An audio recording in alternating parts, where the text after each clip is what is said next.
Welcome to the Foul Play YouTube channel, Reading with the Crew. Thank you so much there, Jack61. Thank you for your introduction and welcome everyone. Thank you so much for joining us in chat. It really is really great that you support us. My name is Dr. Silkman and I'm from the Foul Play team, and I'm really proud to be here. And first of all, we have a lot to cover today, but I like to first of all welcome our esteemed panel. Hopefully more would join us in a moment, but first I'd like to introduce Jack61. Jack, how are you coming along, good buddy? I'm doing much better, and hello to my panel, and certainly hello to everyone in the live chat that's joined us so far. Looks like we've got 20 plus, and the list is growing. So looking forward to another interesting discussion about the various shenanigans that went on during the week of November 3, or the multiple days, November 3 through November 12. Awesome. Oh yeah, we have a lot to discuss, that's for sure. Thank you Yep. so much there, Jack61. Next we have Neverly. Neverly, how are you coming along? Hello, Mr. Boss, founding father. Mr. Doing Boss. great. I know, I always tease you with that. So, and hello, Jack and Andy, and our Honda just joined us. So I'm happy to see her. Everybody else in the chat, it seems like we have 32 people and they're ready to rock and roll. So I'm ready. Fantastic. Great to Thank be you. here. Yeah, fantastic. Great that you are here, Neverly. Fantastic. Next we have that cheeky lad, Andy B. Andy B, how are you coming along, good sir? I'm coming along fine, thank you, Doc. And hello to fellow panel members and everyone in chat. And looking forward to another great episode of Reading with the Crew and putting all these shenanigans in order. And yeah, great. Let's have a good one. Fantastic. Thank you, Andy B. Great to see you here. And we have next, Just Rhonda. Welcome. Doc, I'm not sure that she can talk right now. I know she said she was going to join, but she wouldn't be able to talk for a few minutes. She's got things going on in the background. Yeah. No worries. And we welcome Just Rhonda. Awesome. And look, guys, again, welcome so much. Neverly, can you see everyone in chat? Yes, I can. Would you like to call out who's here? Yes, we have our one and only Clive Coolidge. Hello, Clive. Our supermod, Dark Side of the Moon. Our attorney friend, Travis. We got a Pretty Lady TTM fangirl. Hammer Lady, Sherilyn Pontillo. Just Rhonda says something's going on with her headphones, but she'll come back. Okay. Andy B, Colette M. Jasnaz, our mod, is here as well. Pete Moss, hello, friend. Graham Moss. Hold on, there's like 30 some people here, so maybe not everybody is logged in. Passive Bear, hello there. Paul Ward. And I think Random Pieces. I've never seen Random Pieces before, so hello and welcome. Welcome. Veronica Clark, hello, darling. Welcome. And Ronald D. Cass, our Ozark man, and our friend JD. I'm sure other people will join in. And as I was talking, sure, Nan's Life is here. Hello, our artist friend. Fantastic. Thank you, everyone, and welcome. Remember, guys, the only thing that we ask is please be respectful for one another. If you have any questions, put a queue, and we'll try and answer your questions as quickly as we can. And as Jack61 has put up a picture of Teresa Horbach, this is the reason why we are here. We're very passionate researchers. We want to find out the truth of what happened that awful day. where Teresa Horbach tragically lost her life at a very tender age of 25 years old. We are passionate researchers. We want to find out the truth, right?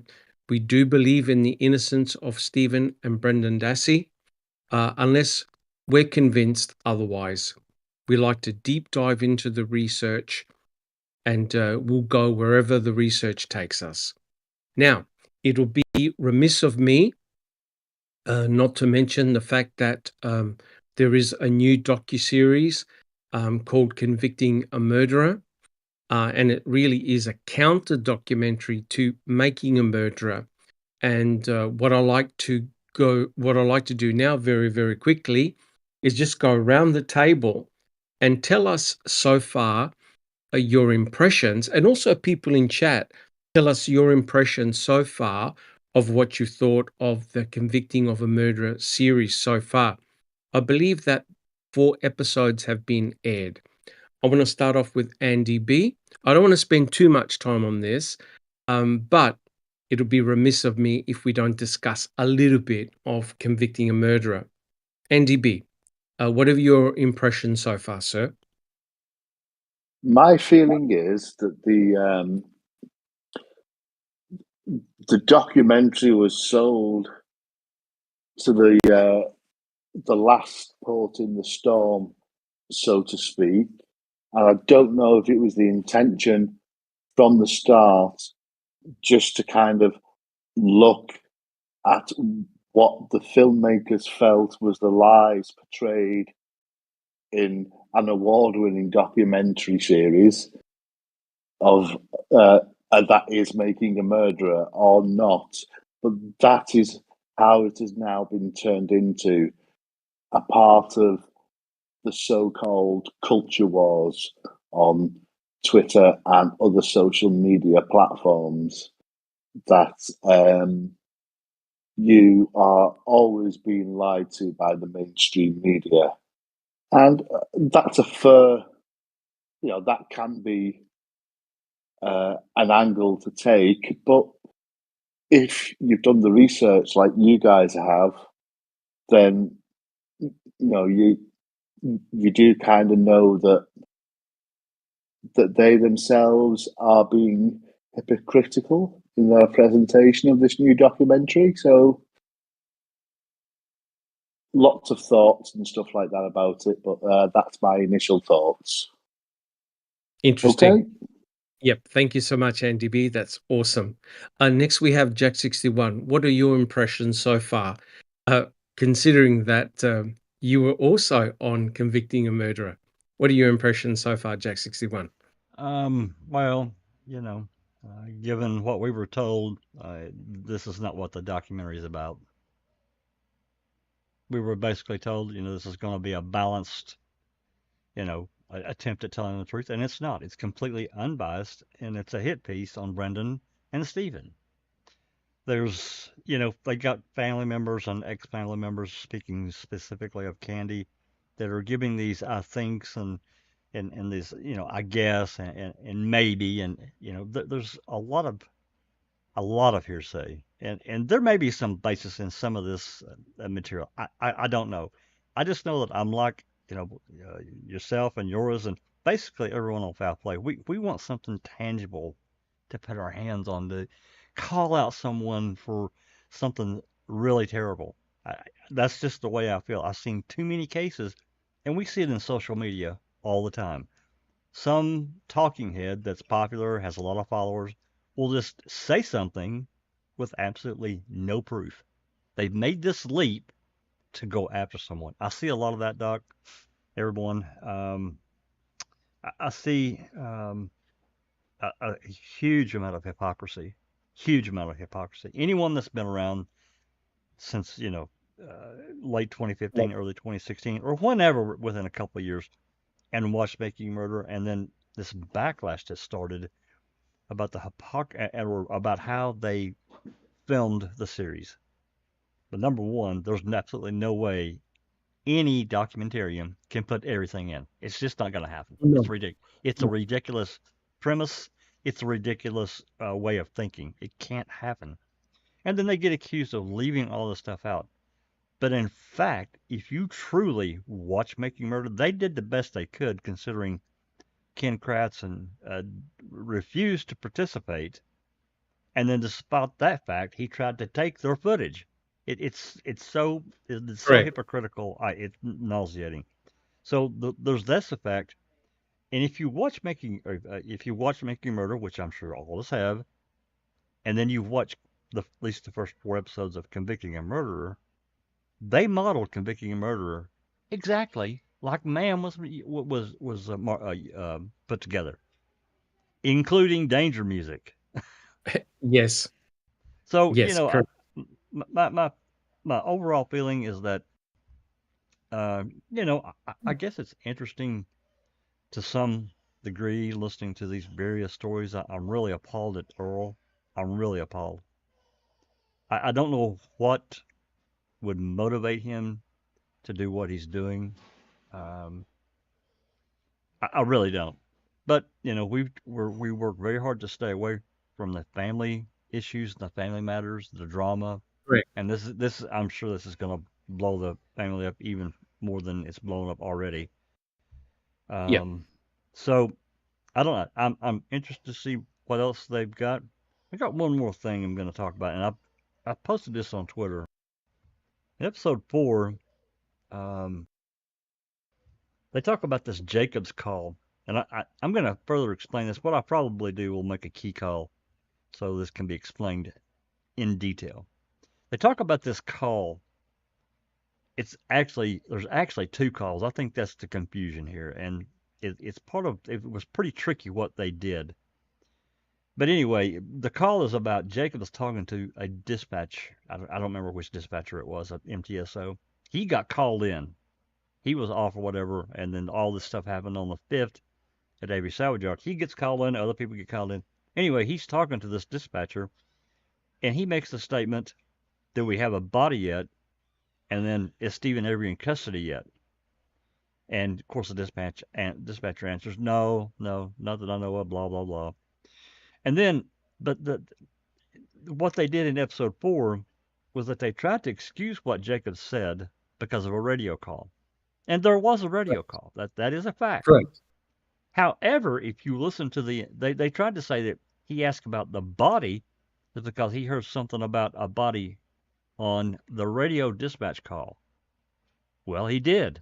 But if you listen to the entire call, the radio transmission, there was a warrant that got called in or got whatever over the radio about someone else, and they actually spelled the guy's name, and it wasn't Stephen Avery. So this crap that they're trying to excuse what Jacob said is bullshit. It's absolute crap. It's creative editing at its worst, or at its best, however you want to say it. The important thing here, Jack 61, and in fact, we actually analyzed the call that Jacobs was involved in probably a couple of months ago, and in essence, what the producers of Convicting a Murderer failed to disclose is the mere fact that Dennis Jacobs had Stephen Avery in his mind already. That's an hour after they found the RAV, he's asking if Stephen Avery's in custody yet. Really? That's the entire point, right? That's right. Yes, it is correct. He got confused about one particular core aspect that had nothing to do with the case. But what is very, very revealing is that Dennis Jacobs was already laser focused on Stephen Avery and had actually mentioned him in name. But it actually gets worse, right? Because you could tell that when Dennis Jacobs is talking to the dispatcher, he stops. He stops himself. He says, "Do we have?" And he stops and he goes, "Right, I'll ring up Remica." That's right. He phones up Remica and he still continues the conversation about Stephen. Yeah. Right? So and Remica goes, "No, we don't have anything yet. We don't have anything yet." They didn't have anything at all on Stephen Avery. Correct. Nothing. So it shows his bias. One last point I'll make, since they were talking about Jacobs, this guy didn't turn in a single report, and as we know by the phone calls, he was all over this case, all over it. Correct. I think that's pretty hypocritical. Maybe they'll cover more in later episodes, and we'll just have to wait and see for our, when we do our official rebuttal on the various Correct. episodes. But Correct. I'm detecting a lot of hypocrisy, if I'm honest. I don't say that lightly either. But if we're going to be honest, let's be honest, right? Correct. That's No, that's 100% pretty much correct. that's pretty much all I got. I know I said a lot, but it really irritates me. After all these years and all this stuff that's been said about the man filmmakers, I think they did as good as they could, considering that they didn't have any participation from law enforcement, right? They could, and Correct. in fact, I think we will all agree from what we know, they could have really went hard on the state, really, really bad, and they didn't. Correct. Correct. I think thank you so much there, Jack61. Let's go on to, I think, just Rhonda, she may not be able to talk at this stage. She's got her headphone disconnected. But Neverly, what do you think so far? What's your impression so far of the first 4 episodes? So far, I have to say that if I had to pin one comment on it, is that it's disappointing. I honestly thought so far, I'm talking about the first 4 episodes, that they're going to bring something new other than minuscule details that, in my opinion, make no relevance to the case we're discussing. And maybe in the future they will. It's to be seen. So I'm going to reserve my judgment and opinion on that. I find them disingenuous.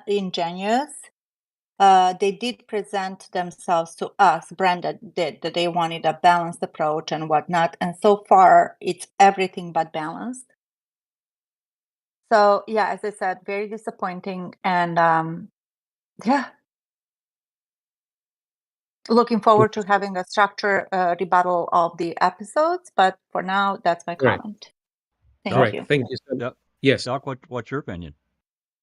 Well, like I said, and to all our supporters and listeners out there, the important thing is that to give a fair and equitable rebuttal, we really must see the entire series, right?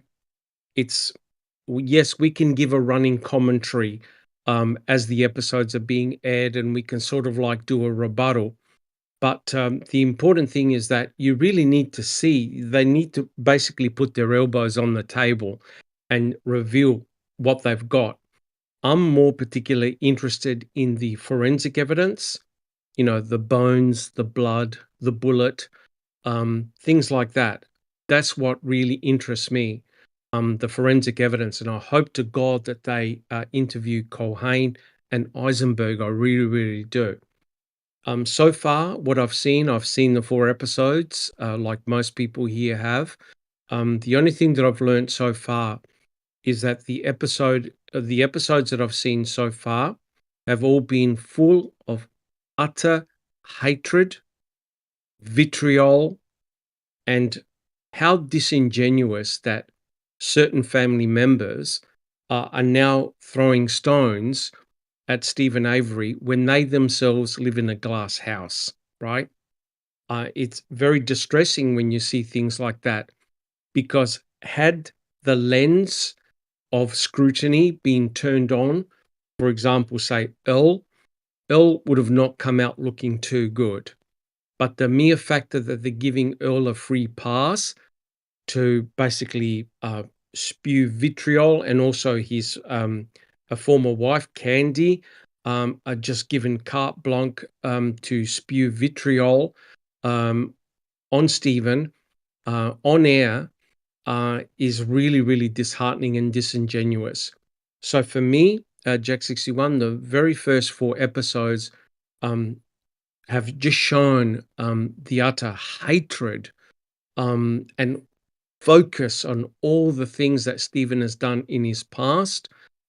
And I really have to say that I'm very concerned about Brenda, who is the sort of the main hostess, or the person that interviewed us and interviewed others. To me, there's something behind the scenes that is not right. There is a pathological and obsession of absolute hatred and disgust for Stephen. The question must be asked, why? Why is that horrible inherent bias directed towards Stephen and what he's done in his past? That to me does not represent a fair and equitable approach. But I do want to thank the series so far because it's highlighted the inequity and the brutality of the American criminal justice system, whereby, and we've discussed it many times here on the show, that if you are convicted, especially in a false manner, the chance of you getting out of prison is almost close to zero. And to me, the first 4 episodes have all been about utter hatred. And the look on Brenda's face when she was interviewing some of the so-called truthers of, absolute shock and, denial. Oh, what do you mean? When you're presenting a documentary like this, it's important to be fair, to be equitable, and not to ridicule the people that you're interviewing.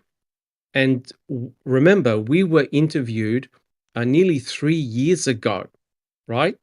And for many, many hours.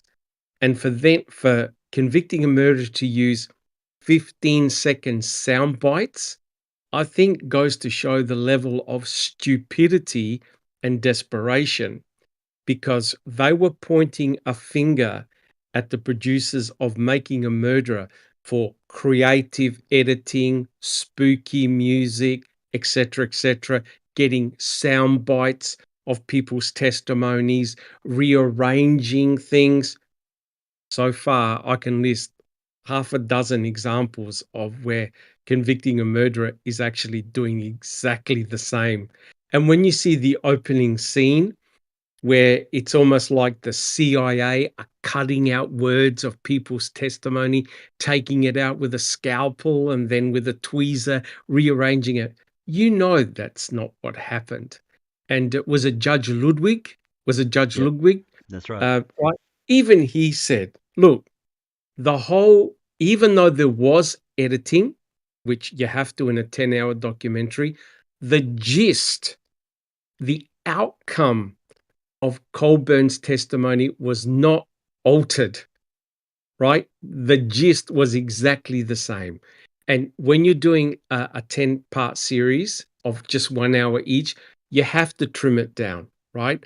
Otherwise, all you're going to have is a courtroom drama that'll go on for weeks and weeks and weeks, which will bore everyone, right? So far with the first 4 episodes, I give it a score of 1 out of 10. 1 out of 10. And that 1 is because they included spooky music into it.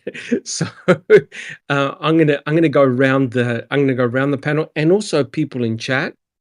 I want you to give a score out of 10 if you've seen the very first episodes of Convicting a Murderer. I Can give I it just 1 out of say one more thing before we Definitely. go on to that Definitely. idea?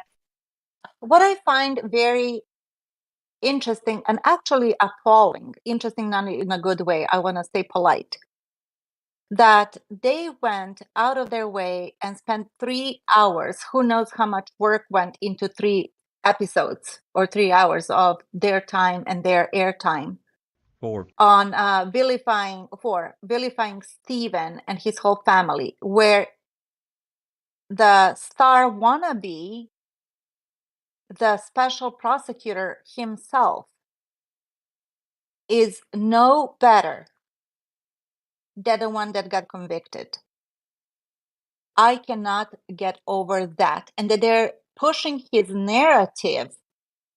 And we know that he's a pathological liar, and that he has his own agenda, and that he went after Stephen after the conviction of wanting to profit off of a book, and he was nasty Correct. to a convicted person.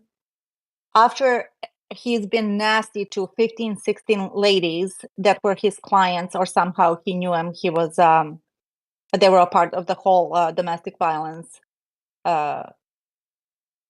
organization.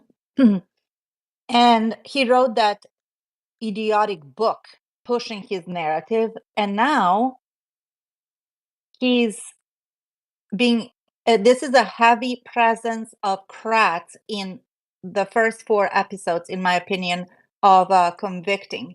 And it's just so mind-boggling that they would take his point of view and his agenda and motivation to do such a shit show, basically, of 4 episodes. And again, just providing they had luck, access, whatever they had, success of obtaining full messages and full documents and what calling out making a murderer, what they omitted, and that they were biased and stuff. And they're doing exactly the same thing. And in my opinion, worse. Yeah, Worse. so far it's been a piece on vitriol and hatred, which is very interesting considering that Candace, and she knows what I'm talking about, is now throwing stones at Stephen Avery, which is truly remarkable. Jack61, do you have a comment? Yeah, I actually have a couple, and this goes along with kind of what Neverly is saying. If you really watch the first 2 episodes and they're talking about Stephen's past, they go back, 40 years basically to 1980 or 81. And talking about Stephen and the absolute stupid shit that he did that none of us agree with. I want to be clear Correct. about that. We don't think Correct. that Stephen's a great guy. He's not going to win any citizenship awards. He's not. No. He can be terrible.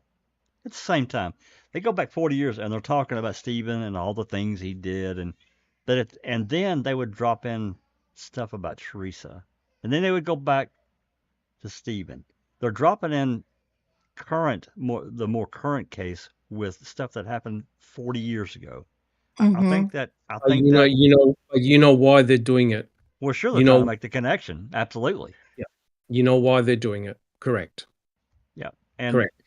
And I'm also like Neverly. I'm quite appalled that they would take this luring standpoint that Teresa didn't. That this was in episode 4. Teresa didn't know where she was going. I have no idea where that comes from. Absolutely, and it's idiotic. It's truly idiotic to take that stance. She's been there. She had been there 9 previous times, and one of them was like on October 10th. I think was the last time she was there. How did she not know where she was going? It's Avery Road for crying out loud. And not only that, there's a big sign. Yeah, there's a huge billboard at the front of Avery Road where you're at. It's the stupidest damn thing I've ever heard. Correct. And then going after, as you talked about, I think, Doc, going after certain truthers on Twitter to the point of, I know who you are, know where you live, know where you work. What? Why would anyone dock someone to that degree? I just find it just so out there. It's crazy. It's absolutely crazy. Anyway. And should we mention that so far we've seen comments by Candace and actually everybody involved in CAM. I believe, I think, maybe, perhaps, speculation. I'm sure, total speculation, innuendos, judgments, all unsupported. That's right. And in a court of law, the judge would have shut your mouth as speculation and hearsay. And if you follow the trials, and we've read all the trials, right, guys? Every time someone speculates or someone tries to stretch something so far, either one of the attorneys or the judge will actually shut them down.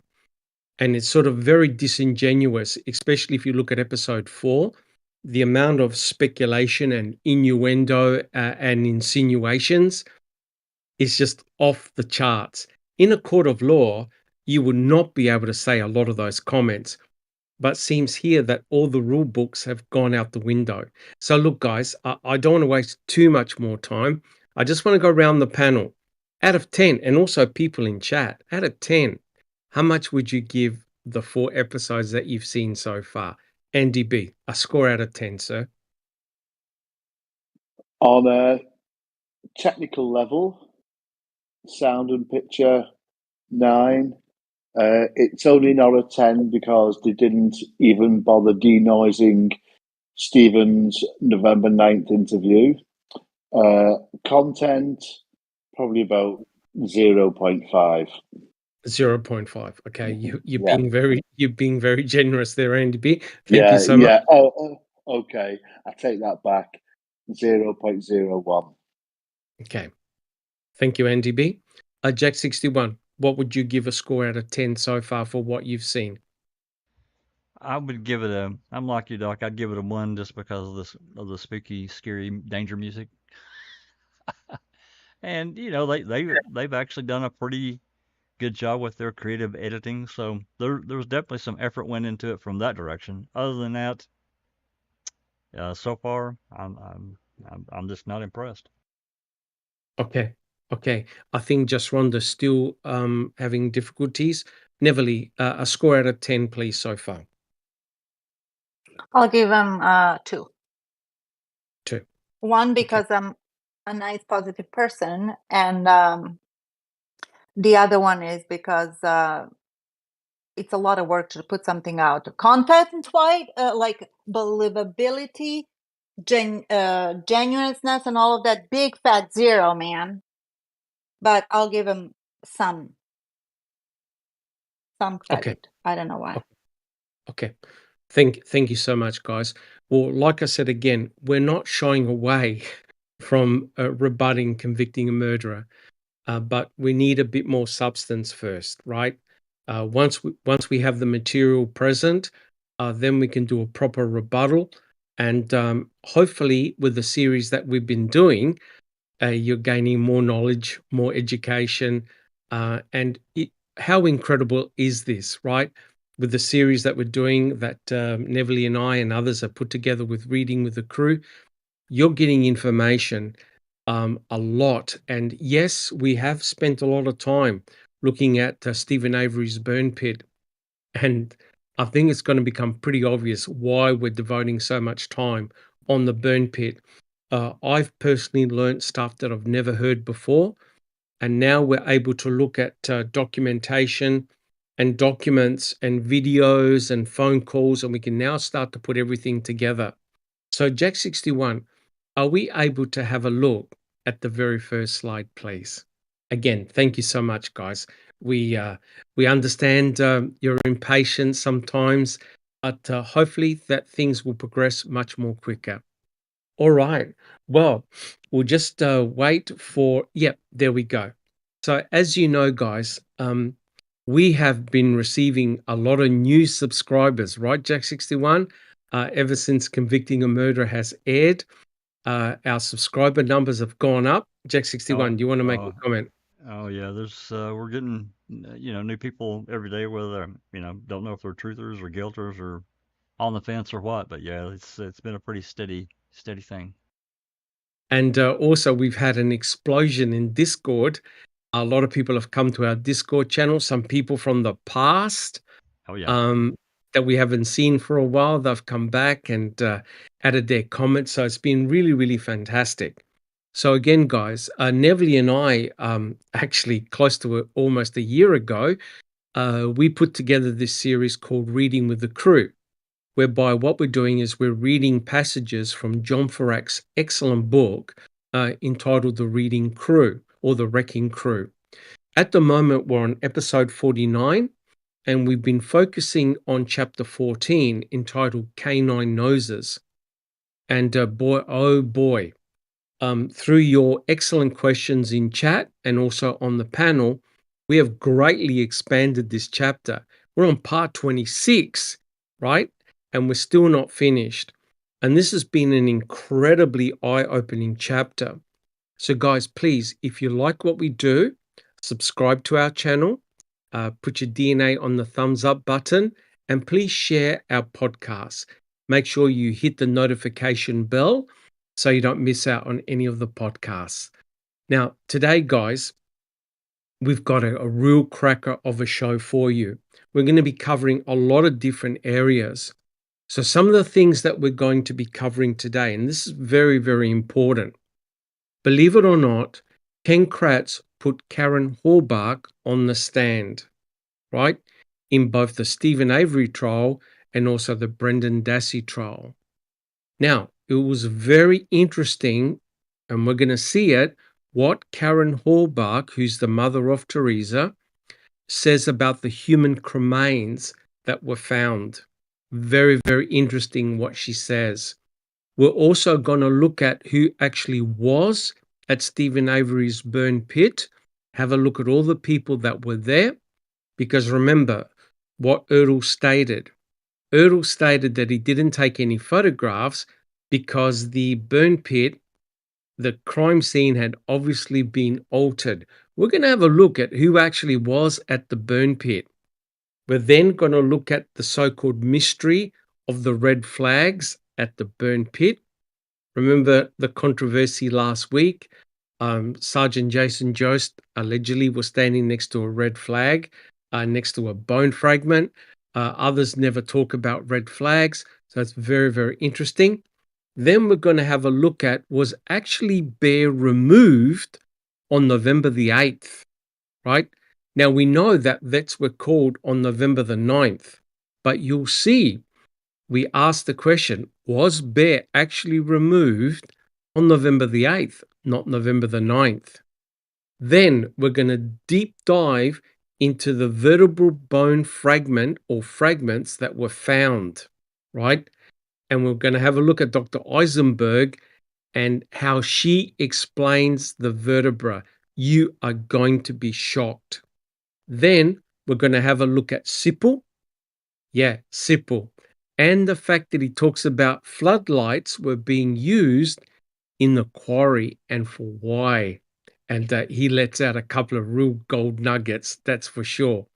And finally, if time permits, we're going to have a look at Mickle's Quarry, right? Mickle's Quarry is an absolute nightmare. Was Mickle's Quarry another crime scene? And again, guys, I want to thank Brother Yoriz for pointing out that Tyson, who wrote the report, made an error, and he pointed to a different quarry than what was actually talked about in the report. So, guys, we'll have a look at that as well. All right. If there are no questions so far, let's have a look at the next slide, please, Jack 61. There is a question. Okay, Neverly. Behind the Magic asks, do you all think Teresa's remains have been buried in her plot or not, and not actually destroyed? Just curious. I don't know. I do not know. I know Yeah, that we don't know. allegedly the human bones were removed and given back. Well, they went to the funeral home and allegedly given back to the Horbach family. We do not know what they've done with the cremains. But think about it. If you are Zona or another attorney, it's going to be very, very horrible to then ask for those cremains back, right? That's something that you do not do. Guys, does anyone have any comments on that?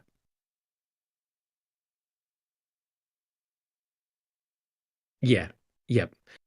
We do not know what they've done with the cremains. That's the problem. All right. So if we have a look at the very first slide, I could not believe it, right? Ken Kratz actually called Karen Horbach, who's a grieving parent, onto the stand, right? And you can see this horrible, horrible image of Karen Horbach with her daughter with the endangered missing poster being shown on the stand. Now, Ken Kratz does things for mileage, right? He loves the drama, he loves the theater. And he asked Karen Horbach on the stand a series of questions, right? Now, this image, I believe, was from Brendan Dassey's trial, right? Now, Jack 61, do you see the slide? I do. And Neverly, do you see the slide? I do. All right, Jack, can you read out the questions?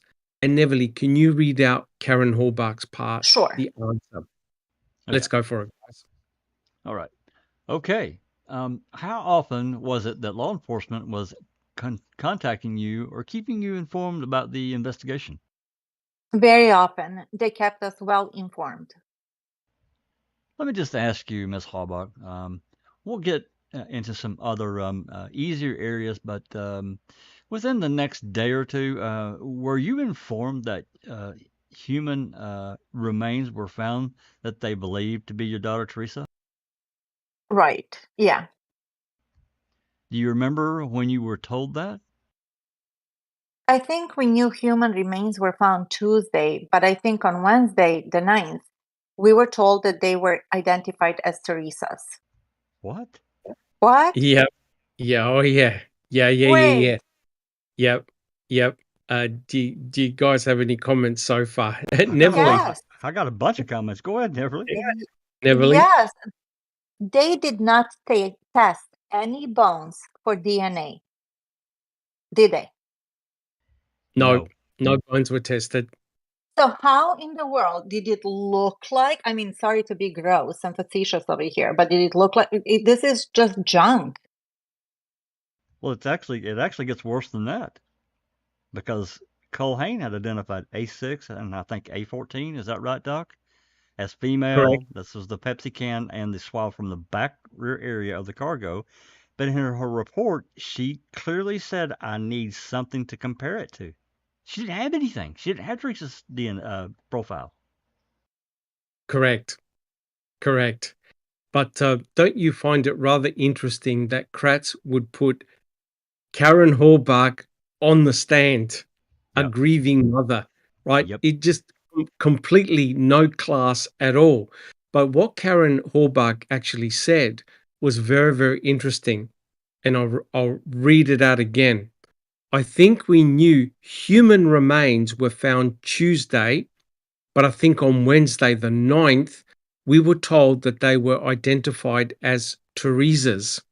Now, Jack 61, can we have a look on the left-hand side of what information was actually available to the researchers, right? So remember, the burn pit was sifted and they got the so-called box of bones. The box of bones were given to Professor Bennett. He's an actual professor, Kenneth Bennett. He looked at the cremains, the bone fragments, and he said, hey, I've identified them as human. The sex of those cremains, they're female. And he concluded that they're from an adult human female, somewhere between the ages between 20 and 50 years. That's it.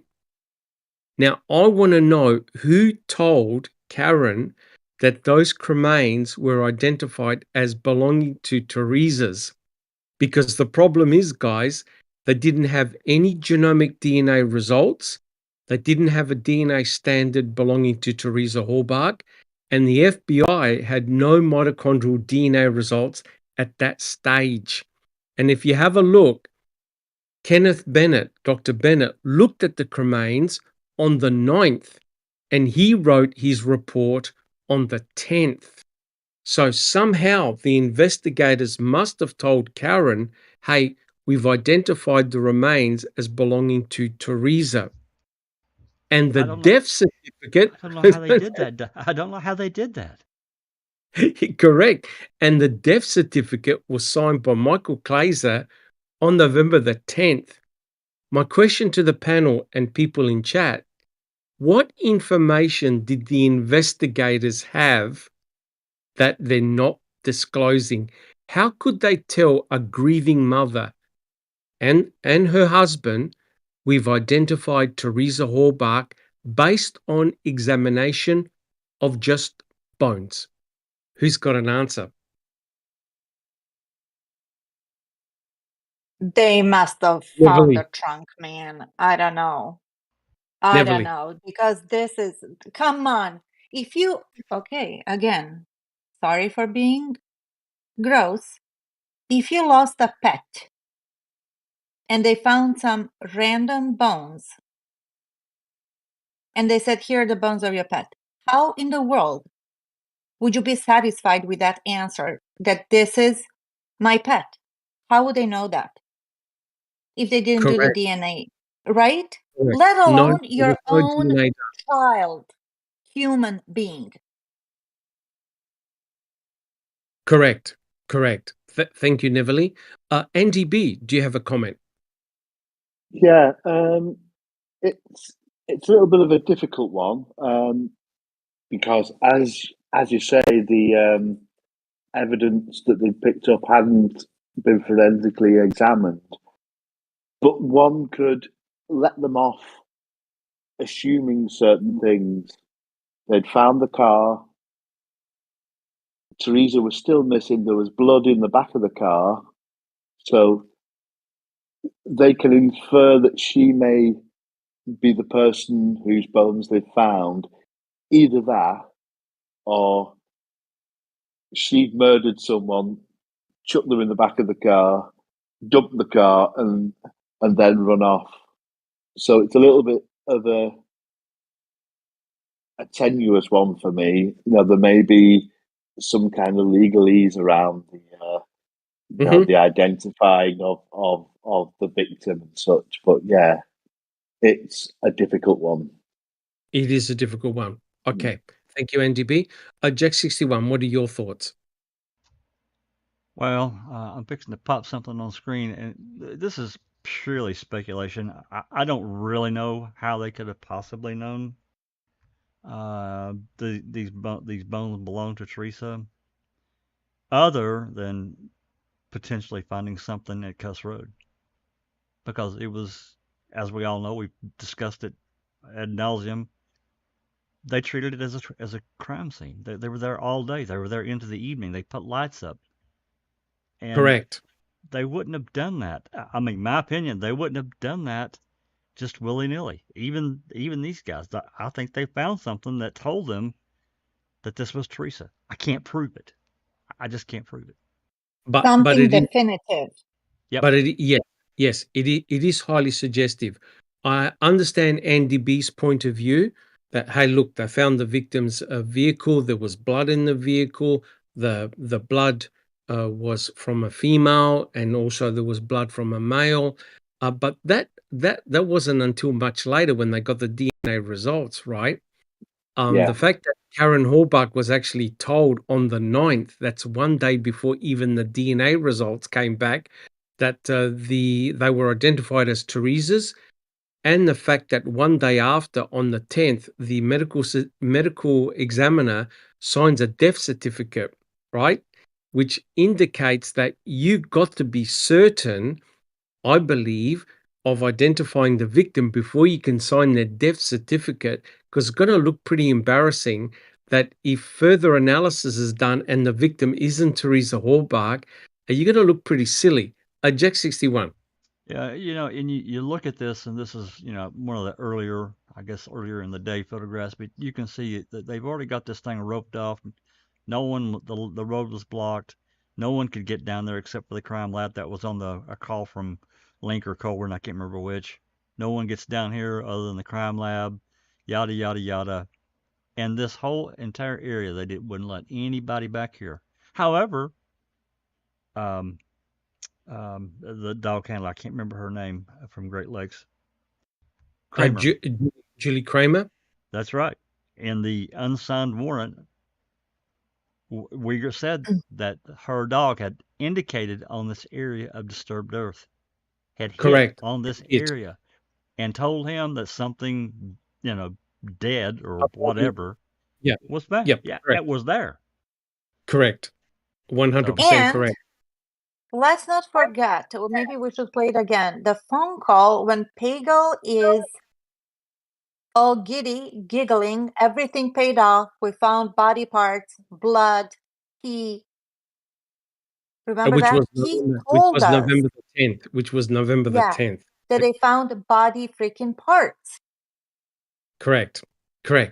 So the point of going through all of this is that clearly Karen Horbach was being provided information and being kept up to date, right? And the mere factor that Karen basically said, "Hey, look, we knew that human remains were found on the Tuesday, November the 8th, but we were told one day after that they were identified as Teresa's, which is interesting because it tends to indicate that it's very likely the investigators found positive identification of Teresa Hallbark, and they were confident enough to tell the parents, your daughter is dead. They had to. You can't guess that the cremains that were found were Teresa Hallbark's, right? You cannot guess it. Just Rhonda, are you with us? She may. Just Rhonda, how are you? I'm doing well, thank you. Sorry I'm tardy, guys. No, not at all. Not at all. Have you got any comments about the slide that we've just been talking about? Karen Hallbark saying that the cremains were identified as Teresa's? Yeah, that's really bizarre. Really bizarre. I was just looking at that thinking, what? Yeah. Yeah, it doesn't make sense. All right. Now, just one question for the panel and people in chat. Would have you put Karen Hallbark, Teresa's mother, on the stand? Yes or no? Andy B, would have you called her up to testify No. on the stand? Well, no. I'm like, what useful evidence can she give in a trial? So definitely no. Okay, thank you. Jack 61, would have you called up Karen Hallbark?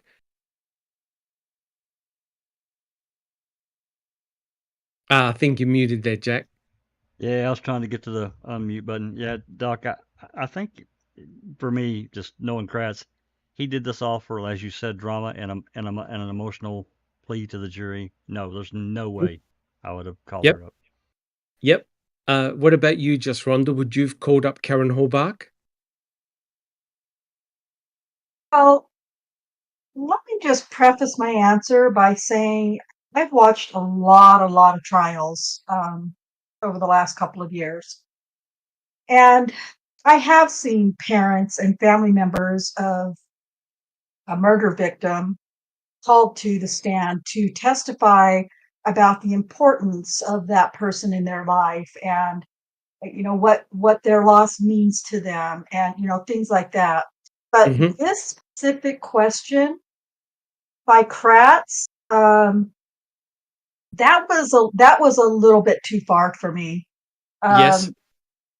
That's a very intimate question to ask, and in that respect, I think it was cruel to ask her to recall, something like that. Asking about how important Teresa was in her life and what she meant to their family and her coworkers and her, how much she loved photography and, ask about the kind of person she was. I've seen that done often in trials. Yes. And that is to give a sense to the jury of the magnitude of the loss of that individual on the family or family members. But this question by Kratz, completely uncalled for. Yep. This was a very strategic question, and you'll see why. Absolutely, of course. People who have been affected by a crime have the right to talk about their loved one who have passed away in a most brutal and terrible and senseless manner. But to ask a mother about whether law enforcement was keeping her up to date about the human remains is very, very distasteful. And I'll prove it to you, right? Now, remember, this was actually, before I go on, Neverly. Doc, sorry. Yes, sorry, just run Doc, that. I just want to kind of put what you're saying into a small phrase or term, and that is self-serving. It was completely self-serving what Kratz did. That's it. And I'll prove to you that it exactly was that in a second. Neverly, would have you called up Karen Hallbark? If I had tangible proof, yes. What he did as you said it, and our panel members said it as well, it was an emotional response. He knows how to get to the jury. It's all about the emotions. You know what I mean? You put a grieving mother over there with a picture, God, of her deceased or missing daughter. But then again, I could see why would the defense put her there to ask her, well, did they have any proof or whatever, to get to their point. But it's such a fragile area. It's very, on one hand, they do have the right to speak. But then again, you don't want them to get further traumatized. But what Kratz did is what Kratz does. He's just checking off boxes. Oh, I need to get this in court, in the documents, on record, because then it becomes the truth. Correct. Right? Correct. He did that with Bobby Dassey. He did that with, pointing at Stephen and, blah, blah. Correct. And the comment about Mike, you want to help me bury the body.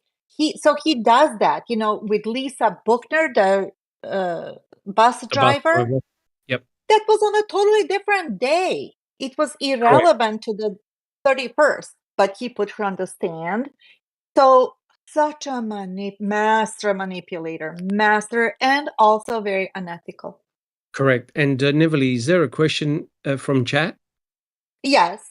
Paul Ward, I pinned it over here, said, Dr. Silkman, do you think Stephen has a better argument to get a retrial than Alex Murdaugh? Yes, I do. I have stopped following the Alex Murdaugh trial. It was just too much for me. But it was a very fascinating trial. You've got to understand that the attorneys for Alex Murdaugh, they're no dummies, right? They criticized everything in the trial. They really hammered the forensic analysis. Now, I'm telling you right now, had those two attorneys represented Stephen, there would have been a new trial already for jury tampering. Now, you got to remember that I think it was both Pagel and Remiker who were sanctioned because of their shenanigans regarding the jury. I think in the case of Pagel, but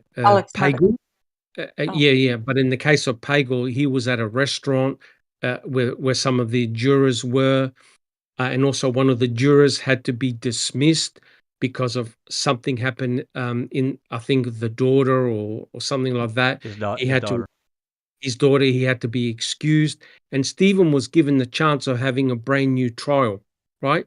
Because one of the jurors had to be removed. And also there was an issue with Remiker bringing in pizzas or being involved in bringing in pizzas to the jury, etc., etc. They allowed the pizza driver to stay inside the jury room. 3 hours. Oh, right. Yeah. So yeah, Stephen definitely could have demanded a brand new trial. There's no question about it. But it goes to show that the attorneys for Alex were completely ruthless, and any form of any type of mismanagement or not following the proper procedure, they're going to go for it. Jack 61. Good question. Thank you, Paul. Yeah, I wasn't going to say anything about this, about Karen Halbach and this emotional thing that Kratz did. I think it was disgusting. But I wasn't going to say this, and I'm not saying this to get any sympathy for Jack at all. That's not why I'm saying this. But as a parent of someone that's lost a child, I can tell you, this is appalling to me. I mean, it's different circumstances. I mean, my daughter wasn't murdered. Well, cancer, I guess you could say murdered her. But, to have a prosecutor to do this strictly from an emotional standpoint, it's just disgusting to me. Yes. Thank you, Jack 61. Yes, I lost my wife to cancer, and you got to be very, very sensitive about the things that you ask, right? But Kratz always does things for a reason, and I'll prove. Neville, did you have a comment? Yes, I totally agree what Jack and you are talking about, the emotional part. But this was a double whammy because he got on record what Karen Halbach said, that on the 9th, we were told that they were identified as Teresa's. You see what I'm saying? Correct. So Correct. why would a juror say, fuck? It must, Yeah. you know what I mean? It must be, they must have been identified. How do you actually, that's the emotional part, the hook that he did. Correct. But he got Correct. on record that the bones, bottom line, the bones were identified. Boom, done. Correct. So it's very, very interesting that the comment. Now remember, this came from Brendan Dassey's trial, and Brendan Dassey's trial was extremely problematic for the state. The reason why is because they had no forensic evidence against Brendan Dassey. They only had his words. So they had to use very powerful a very powerful emotional impact to get a conviction on Brendan Dassey, because there was no forensic evidence against Brendan. Now, just to prove to you how tactless Kratz is, now I unfortunately didn't have enough time to give this slide. I prepared it this morning. I can't show the slide here, but I'm going to read it out. If you send it to me, I can Kratz, pop it up. believe it or not, did the same thing in the Stephen Avery trial. He had Doc, actually asked. Yes. Doc, if you pop that in Discord, I can put it up on the screen right quick, and Oh, I don't have to necessarily add. Yeah, it's only a short thing. Okay. Yeah, I just want to read it out. I want to show you the difference between what happened in Brendan's trial and Stephen's trial. Now, I'll quote this. This is what Kratz said. He got Karen Horbach on the stand at Stephen Avery's trial. So I'll read out the question. The question is, this is Kratz. The physical evidence, no matter how disturbing it's been to you, have you been and your family been kept informed throughout this investigation? Of all the developments, do you feel? Karen says, yes. Now, you know what was going to happen next, right? Dean Strang, God bless him, said this: Your Honor, this is needlessly difficult, and the case is not about Mr. Kratz. And the court, Judge Willis says, the court agrees. Yay for Dean Strang. Notice the difference. Notice the judge put a stop to it immediately, saying this is inappropriate. It's not about you, Mr. Kratz. And then later, Attorney Strang says, Your Honor, I have no objections to the 3 exhibits, and I'm not going to make Miss Horbach answer any questions.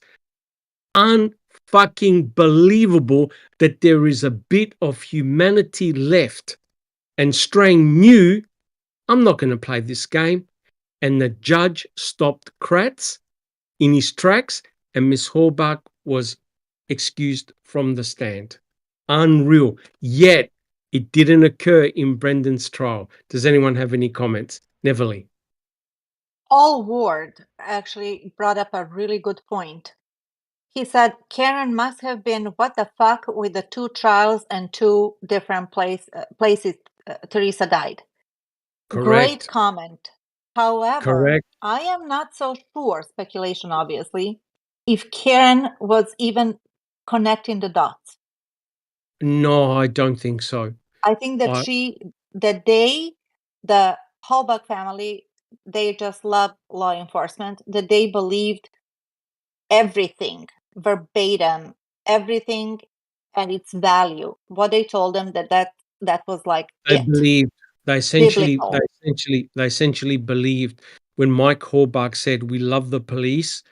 Basically, they were getting their cues from the investigators and the police officers, which is very interesting because what Karen Horbach said during Brendan's trial actually let out something that she shouldn't have said.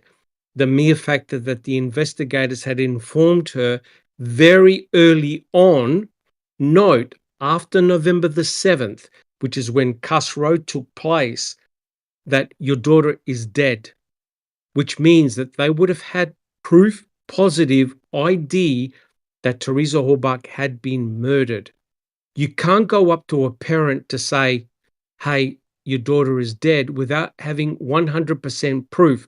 Normally, an investigator or a police officer always shows a ray of hope.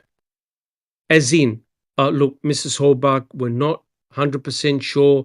We're still doing testing. We don't know the results. Oh no, they told her after examining the bones that were sifted at the burn pit, your daughter is deceased.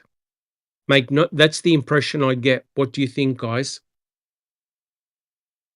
Is that the impression you get? That a positive ID was made, Jack 61? Absolutely. Yes. There's no way around it. What she said at Brendan's trial, and I fully suspect it's exactly what they did. Correct. So that really let out a gold nugget, right? Because it wasn't until the 10th that Michael Claser, when he was in the Mickles Quarry, signed the death certificate. So guys, now, unless there are any further questions, Jack 61, can we have a look at the next slide? Now we're getting deep into the investigation at Stephen Avery's burn pit. So as you can see, this picture here, and I apologize for showing it so many times, but there are no in situ pictures of the burn pit on November the 8th. So in court, look at this. In court, this is the picture, one of the pictures that Kratz showed during the trial. This picture was taken by Trooper Reese on November the 6th. Now, we've read Trooper Reese's report. He never mentioned any smell. He never mentioned any cremains, and he never mentioned an aggressive bear, right? But I want you to note that on this picture here, this is the ash pile. Keep that in the back of your mind. What you see on the ground. Now, mind you, that ash pile is actually at ground level. You are seeing the bottom of the burn pit. That's referred to as the ash pile. Now, what you'll notice is there's a lack of any ash on the outside. If you look at Stephen Avery's garage, there's no black soot, smoke, bear's kennel. There's nothing. There is no ash, no burnt material around the burn pit, but to the right-hand side, there is a burnt car seat. The burnt car seat, which we'll show you after, is not even in the burn pit. Now, Erdl was asked, how big was the ash pile? He stated that the ash pile was 5 feet by 4 feet in size, the size of a tabletop. That ash pile is not big, right? Is not big. Now, remember, what did Brendan Dassey say? He said that him and his uncle went with the golf cart around the Avery salvage yard. They collected a few items, they put them in the burn pit, and they burnt them. That's it. And also, to the right-hand side, there's what appears to be tire cords, and we'll prove that there actually are tire wires from burnt tires. Now, quite clearly, if Stephen Avery had burnt, pardon me, all those tires, there would have been black smoke, soot everywhere, and you would have smelt it. No one reported any smell of rubber or seeing black, dark smoke coming from those tires.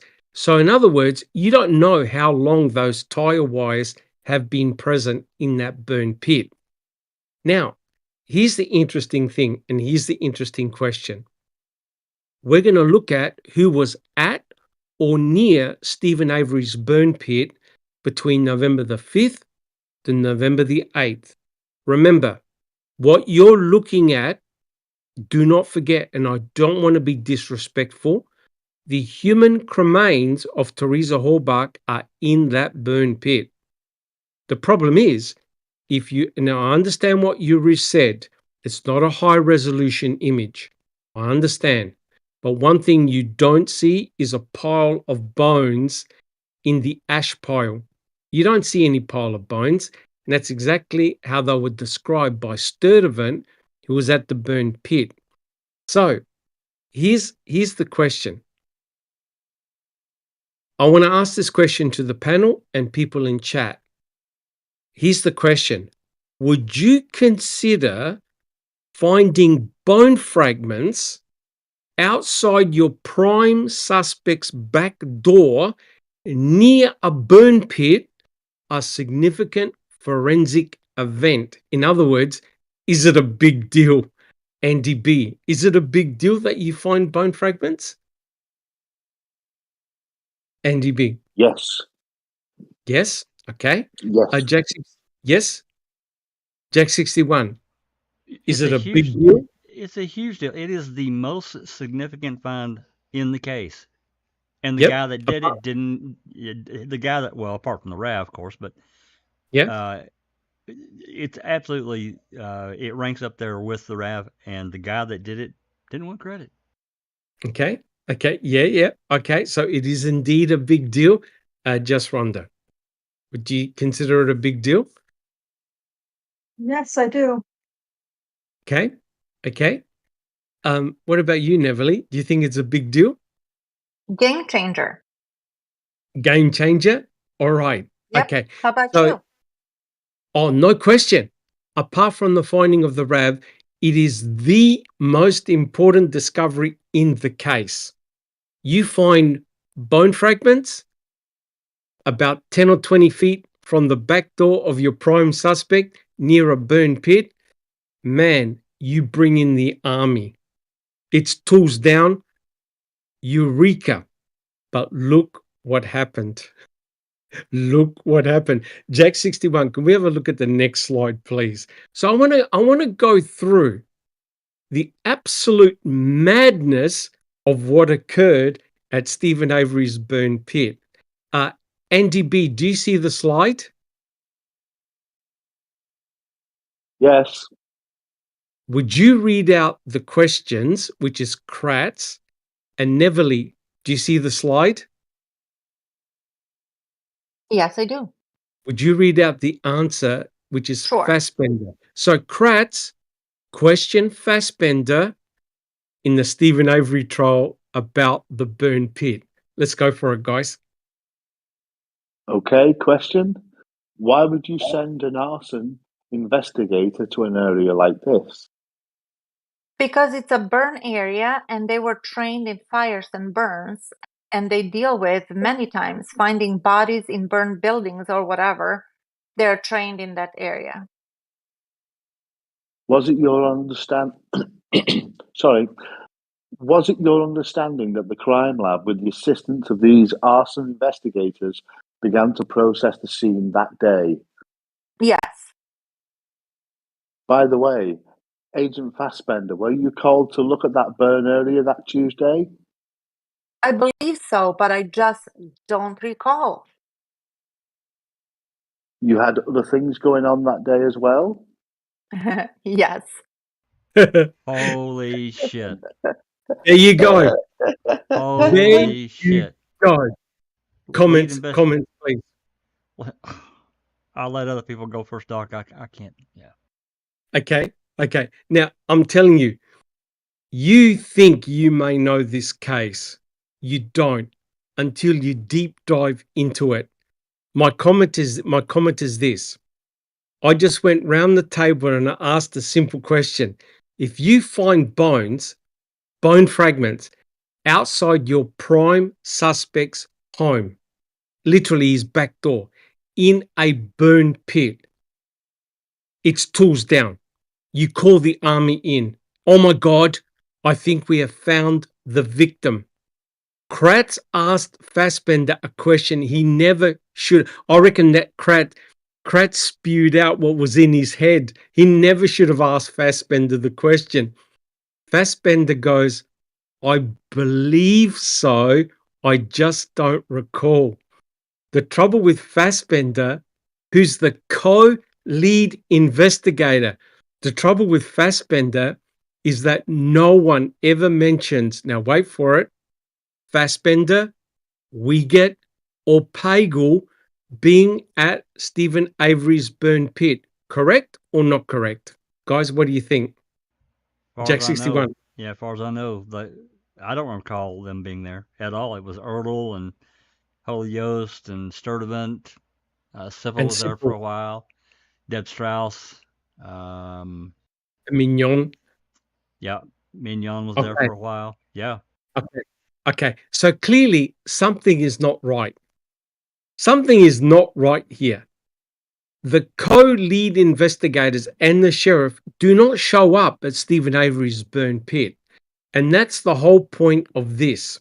What did the investigators know that they're not disclosing? Does anyone else have any comments? Neville, do you have a comment? There's a question from the chat from Behind the Yes. Magic. Did anyone figure out if the first bone found got a tag or item number? Well, you are going to be blown away. Just hold on to that thought, because we look at that bone fragment. It's very important, because remember, when Sipple and Jost saw that bone fragment, what's the first thing they said? Human spine vertebra. Remember, guys? We covered it. We covered it last week's podcast. Yes. Human spine vertebrate honeycomb. Jack 61. We talked about that last week. We did. Correct. And don't worry, we'll get into that. And no Excellent picture. question. And no, of course, no picture. Excellent question. So quite clearly, Tom Fassbender did not drop all the tools and run immediately to Stephen Avery's burn pit. This is why, guys, you got to understand, Ken Kratz had to come up with the bullshit reason why no investigator found those cremains on the 5th, 6th, 7th, and half of the 8th. They blamed Bear, Stephen Avery's aggressive dog, which we have proven through multiple pieces of evidence he was non-aggressive, right? Now, Tom Fassbender just admitted on the stand the most important crime scene of the entire Avery salvage yard. He goes, I believe so, but I just don't recall. Can you? He's done a Mark Rohrer, right, Jack 61? I just don't recall. Unbelievable. I mean, you think about a crime scene, and I'm just talking about as a reasonable person looking at so many other cases. You found this kind of, you found suspected human remains in the back of your prime suspect that you've locked their property down, and you don't call in everyone until that burn pit is dismantled properly. Really? Correct. And that's why, guys, there's no question in my mind the investigators knew where the real deal was. And I'll prove it to you. Jack 61. Oh, and by the way, the arson investigator was Sturdivant. He was the so-called arson investigator on November the 8th. So, Jack 61, if we can have a look at the next slide. Now, it's quite clear that Tom Fassbender was not at the burn pit. No one recalls seeing Tom Fassbender. But the question is, where do we see Tom Fassbender? Guys, one day prior, Tom Fassbender is, where do you think he is? He's at Cuss Road, right? And there are multiple pictures showing Fassbender at Cuss Road. You can see his red and black Parker jacket. On the right-hand side, that's November the 5th. He was at Cuss Road. We know he was at Cuss Road, and there are multiple pictures of him. Now, wait a minute. Tom Fassbender, right, Jack 61, right, guys? He always complained of a lack of resources. Right, guys? His number one complaint, hey, I don't have enough resources, Jack 61. Yeah, he complained about it multiple times, and it was even covered in September 06 when Fallon wrote that reply about, they had to follow up tips and they did blah, blah, blah, blah, blah. It was constant. I mean, it was numerous times it was brought up in the pretrial. Correct. So here, guys, Jack 61 showed you. Cuss Road was a genuine crime scene, whether you want to believe it or not. There was a huge amount of resources at Cuss Road. The co-lead investigator, and I believe also Mark Wiegert, Pagel, they were down there, right? All because of a peat moss bag and a rotting wood pallet. Now, guys, are you trying to tell me that when they discover bone fragments near a burn pit, it's not tools down, let's shut the place down, let's bring in our coroner, let's bring in our investigative team down to the burn pit, right? And Jack 61 has put it up. You can quite clearly see there's quite a lot of people down at Cuss Road. They've roped off the place with a huge amount of crime scene tape. They go in there, they call Lenk, Colburn, Tyson, I think, twice to go to the burn pit, to go to Cuss Road to help dig out material. Then they call the crime lab, and their conclusion is nothing to see here, guys. It's not a clandestine burial site. It's just simply a peat moss bag and a rotting wooden pallet. No problems. Yet they had a helicopter flying up above all day, took hundreds of pictures, and in court, Kratz said, nothing to see here, guys. Yet the same investigative team, none of them show up at Stephen Avery's burn pit, right? Which is truly remarkable. So Fassbender complained of a lack of resources. And you know what is very, very interesting? There's a couple of very interesting questions that were asked to Tom Fassbender. Jack 61, can we have a look at the next slide? Now, you knew that Buting and Strang, they smelt a rat. Something was not right here. So Buting asked an absolute ripper to Fassbender. And this is during Stephen Avery's pre-trial, right? Just Rhonda, do you see the slide? Yes, I do. Can you read out Buting's question? And Neville, would you like to read the response of Fassbender? Let's go for it, guys. Let's go for it. Sure. Question. So tell me, during that week, did you have to take your resources, your evidence collection team, to the burn pit behind Mr. Avery's garage before November 8th?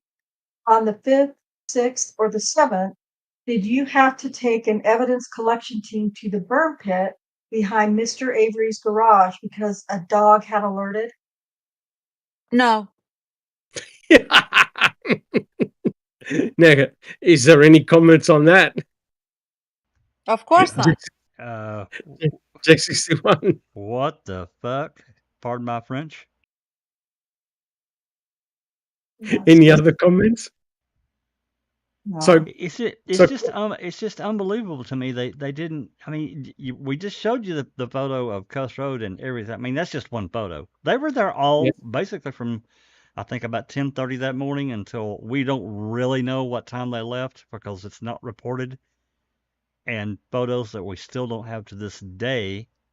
They were there all day into the evenings, pulled out a generator and strung up several lights. And yet the burn pit, it starts getting darker and they call it quits, cover it up, and don't come back for a day. They don't come back to the freaking tent. That's correct. And I'm sure they did smell a big rat, Doc. Correct. But guys, you now have the co-lead investigator saying the reason why they never rushed to the burn pit is because there was no hit by a cadaver dog. Do you get it? There's no hit by a cadaver dog. Yeah. Mm-hmm. Right? So he's basically saying, he admitted, no, we didn't bring any of our resources down to the burn pit because there was no hit or an alert by a dog.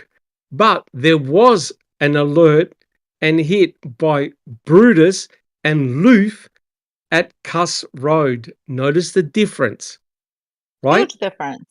Huge difference. You have a scent dog, Loof, who made her way down to Cuss Road. From Stephen Avery's trailer, Loof went to the car, the van, sniffed around the van, and then made a beeline down the cornfield to Cuss Road. They rang up Pagel, and Pagel said, do not allow Loof to cross the crime scene tape. So you have a scent dog there. After they get Brutus to come near the clandestine burial site, he barks at the dirt at the clandestine burial site. We now have a cadaver dog. We now have a scent dog showing activity at Cuss Road. You got everyone down at Cuss Road. Interesting. You don't have a hit by Brutus or any other dog at Stephen Avery's burn pit. And he just admitted, Fassbender just said, no, we didn't have to bring any of our resources prior. Why? Because no dog had alerted. And what's amazing is this. The first person who draws attention to the burn pit is Sergeant Jason Jost. He's the one that alerted to the burn pit, not a cadaver dog, Jack 61. I just put up on the screen, this is from the unfiled warrant written by Wiegert, his affidavit, his sworn statement. Number 13. I've got to slid over a little bit too far. This number 13. Your affiant is informed that dog handler Julie Kramer from the Great Lakes Canine utilized a cadaver dog in the search. Kramer utilized a trained cadaver dog near the area of disturbed earth located by Bushman. The trained cadaver dog, quote unquote, hit on the area of disturbed earth, indicating that a body or blood had been present in that area. 100% correct. And that's why that search warrant was never meant to be seen the light of day.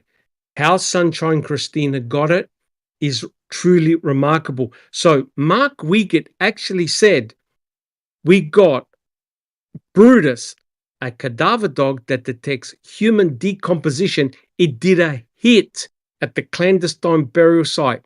His conclusion was indicating the presence of a body or blood had been present in that area. Can you get it any more blunt than that, Neverly? It's in black and white. It's in black and white. And this whole narrative about the bones in Stephen's burn pit and the whopping fire, and I saw Stephen and one of the boys, I can't recall who, and so forth, it's nothing but, to be blunt myself, bullshit.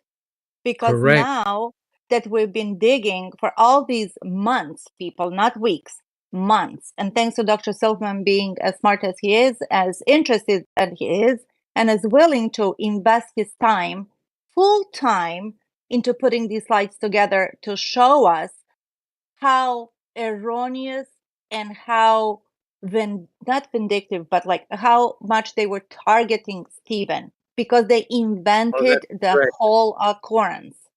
That's 100%. You are 100% correct. Jack 61.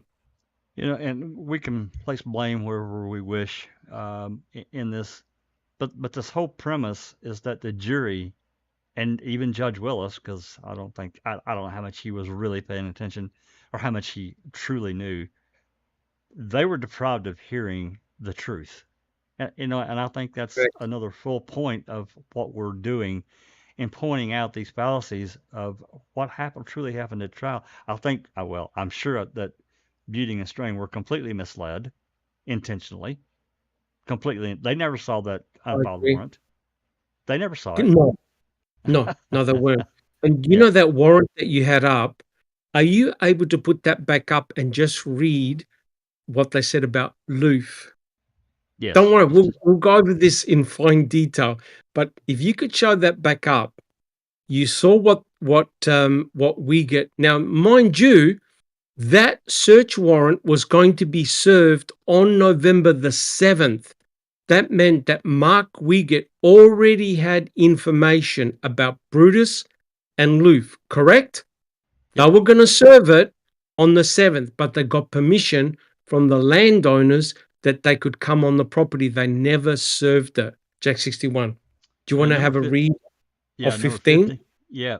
It says your affiant is informed that Sarah Fausk of the Kakana Police Department, accompanied by her canine unit, Loof, assisted in the search.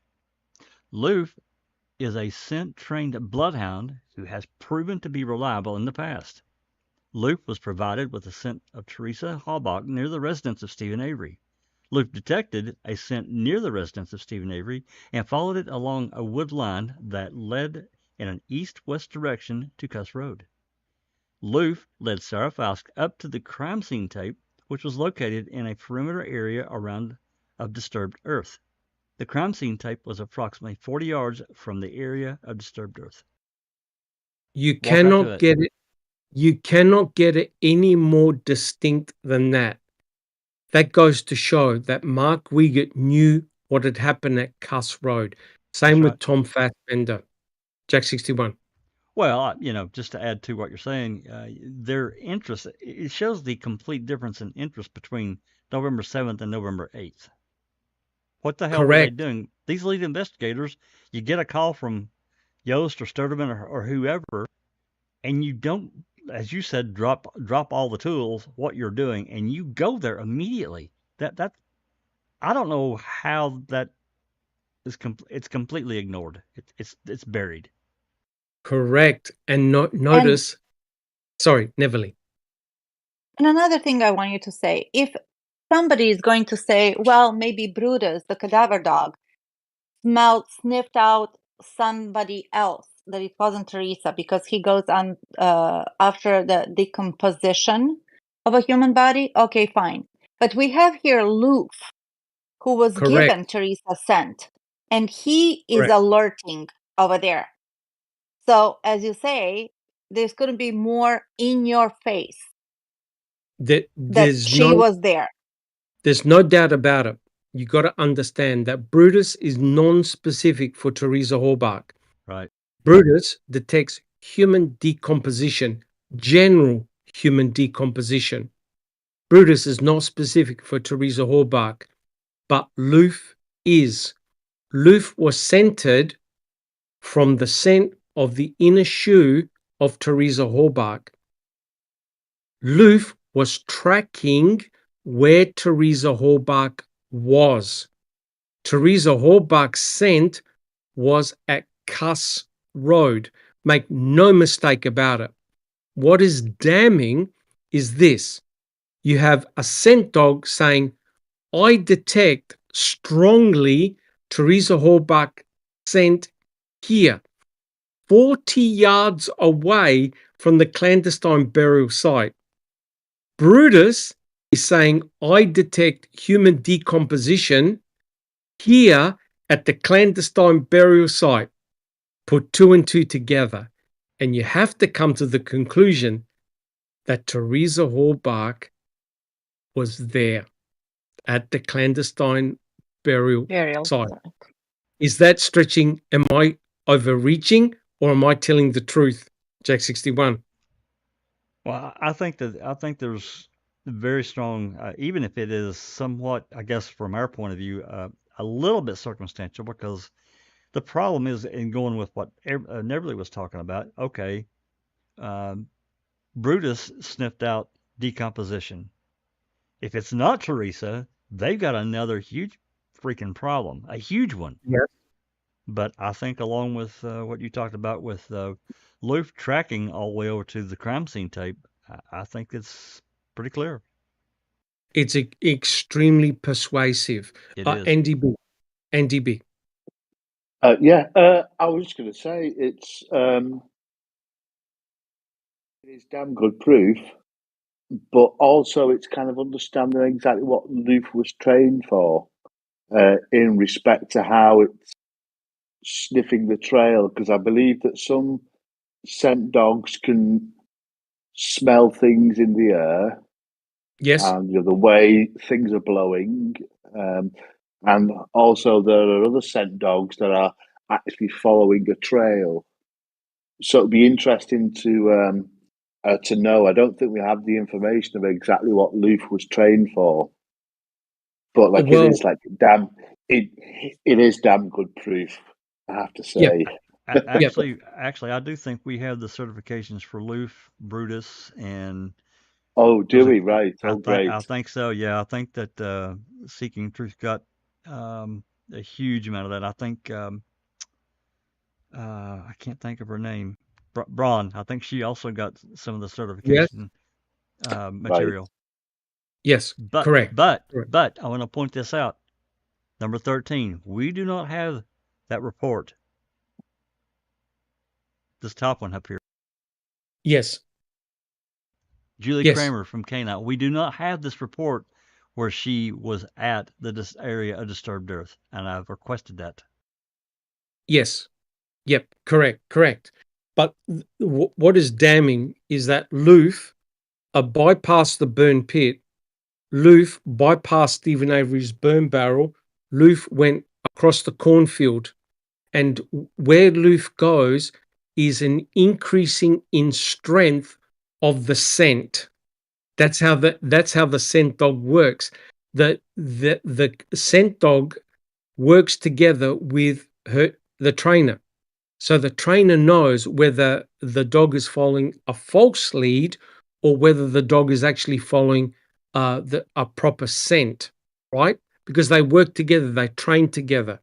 The mere factor that Loof went right across the cornfield and stopped at the crime scene tape and wanted to cross the crime scene tape is strong proof, in my opinion, that Loof was going to make a beeline directly to the clandestine burial site, which is an issue because the state is saying that Teresa Horbach and her RAV4 never left the property, right?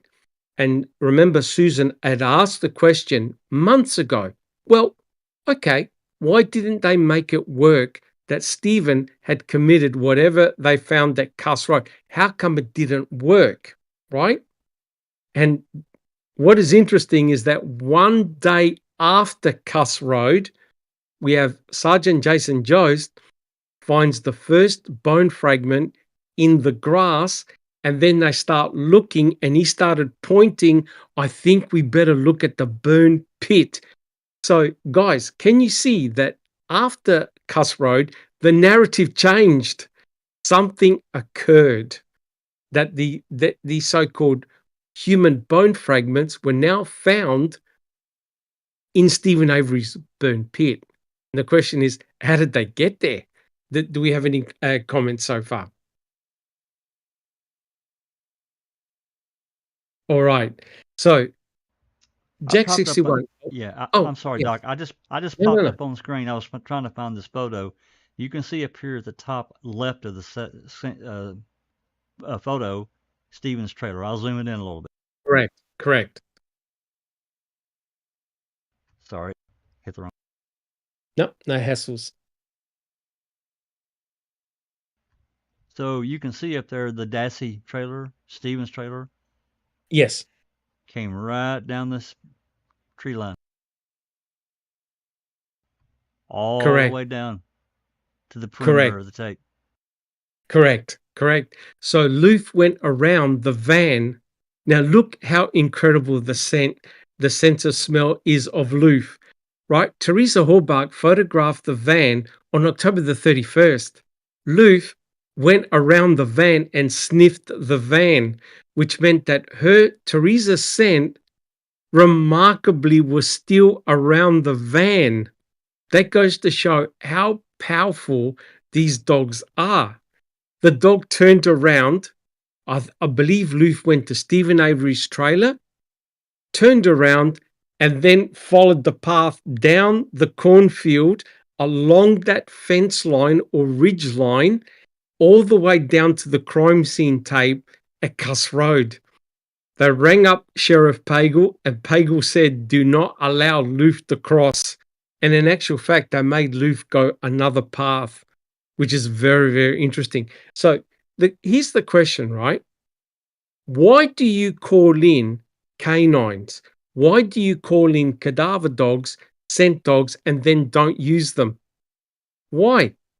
Okay, you could argue there's a fear of contamination of the crime scene. But all you need to do is to keep Loof 5 meters away from the clandestine burial site. You don't have to bring Loof all the way right up to the clandestine burial site. Put a bit of distance, but have a look. You think about it, guys. What an incredible opportunity lost. How about if Loof went to a nearby site and found a weapon or found something else belonging to Teresa Hallbart, don't you think that would have been a smart idea to search the surrounding area for Teresa Hallbart's scent, Jack 61? Oh, well, absolutely. And as I've thought about this over, a long time actually, what was going through a Poggle and everyone there's mind when this dog, this bloodhound, tracks Teresa's scent all the way down to Cuss Road. What were they talking about privately? They had to be discussing it. They had to be. Oh, correct. But Jack 61, it gets much worse. Oh yeah. It gets much worse now, because I'll prove to you that there were major findings in the surrounding quarries. There were major findings that they kept quiet, right? So this is remarkable, guys. Yes, Neverly. Our lawyer friend Travis is asking who requested that dogs come in and be utilized. The investigators. The investigators called them in. Now, I'm not sure whether it was Fassbender, Wiegert, No. or Pagel, but they No. were called in, Jack 61. No, it was D.I. Shutter who made the initial call. This person or this group, Great Lakes Search and Rescue, I guess had heard about the case, and they had actually called pretty early on and left a message. But I can't remember if it was with Syme or I don't remember. But I know that they left their information. Of course, they already had it, and then the decision was made to call them in, and I'm almost positive it was Deputy Inspector Shutter. Which is interesting. The cadaver dogs were called in on November the 5th, right, Jack 61? Well, they The called very it. I think, day. I think they wanted them all, but I think that was because of where the dogs were located. I just think that the cadaver dogs got there first. The cadaver dogs did get there first. Sarah Yes. Faust, I think, was called on November the 7th. I think I think the that's scent right. dogs were called in later, but the cadaver dogs were brought in first to Yes. search the Avery salvage yard, and they did. They searched the entire lot on November the 5th, right? So, Jack 61, can we have a look at the next slide, please? A6. Now we're setting the scene. This is very, very interesting, right? So Erdl was asked a couple of very interesting questions, right? Now, Jack 61, do you see the slide? Yep, got it, Doc. Can you read the questions, which is Dean Strang, and Neverly, would you like to read out the answer, which is Erdl? Sure. Let's go for it. Okay, and likewise with this burn area, by the time you arrived, it was impossible for you to do a complete scene processing because someone else had been altering it, right? Correct. Okay, the next one. Yep. And did you find anything? Did you sift anything outside of that pit area on the grass? Or further over above where the dog was in that picture, on the mound or anything like that? No, we were restricted to the ash pile. Holy shit. Whoa. Whoa. Now, the ash pile is 5 foot by 4 foot. Guess what they didn't collect, Jack 61? Oh my God! They What? didn't collect that bone that Holy Yost allegedly found. That's correct. They didn't collect the bone that Sergeant Jason Jost and Sipple were right next to, because they only sifted the ash. They never collected the bone. My understanding is they never collected the bone fragment that Jost was standing next to with a red flag, Jack 61. That makes absolutely no sense at all. That's crazy. Oh, by the way, I'd like to welcome Cherie. Hey, Cherie. Cherie, welcome. Hey, Cherie. Hi, everybody. Good to see you here. Thank right? you. Right? Good. So the remarkable thing is this. Jost and Sipple, according to the records, they're the ones that discover the very first bone fragment 8 feet south in the grass. And they say, oh my God, it's part of a human spine. It's part of a vertebra. In court, we've just seen proof. And no. They only sifted and collected what was in the ash pile. Neville, do you have a comment? There's a question from our friend Travis. So, assuming planting, specifically the movement of bones from off-site to burn pit barrel, people who requested dogs would not be part of or had knowledge of planting? No. You can't. No chance in hell. You cannot influence the dogs. That's Thank the you. important thing. You can't influence the dogs. The dogs are trained, cadaver dogs are trained in finding human decomposition, no matter where it is. The scent dogs are specifically scented for Teresa Hallbark, right? You can't influence where they go and what they do. The dog handlers coming in, they've got a job to do. They follow their dogs. Oh, no. The trickery occurred somewhere between the 7th and the 8th, right? And now have a look at this, right? Jaxis one, can you just drop that slide a little bit and just have a look at who was at the burn pit starting from the 5th? Just need to drop it a little bit. So let's have a look who was actually at the burn pit. On November the 5th, that's the first day of the investigation, we've got Julie Kramer with her dog Brutus. Now, Brutus is a cadaver dog. Brutus and Julie Kramer and other officers were in Stephen Avery's trailer. They went in there. Brutus alerted in the bathroom laundry area. Barked, alerted. Brutus went inside the entire trailer. He did not alert inside Stephen Avery's master bedroom, only in the trailer. Julie Kramer took Brutus outside and they approached the propane tank. We've read the testimony. Julie Kramer heard bear bark. Julie Kramer chained up Brutus, and they were right next to the burn pit because the propane tank is very close to the burn pit. Brutus doesn't make a beeline to the burn pit. Brutus goes to the yonder burn barrels some distance away and alerts on both burn barrels. Brutus bypassed the burn pit.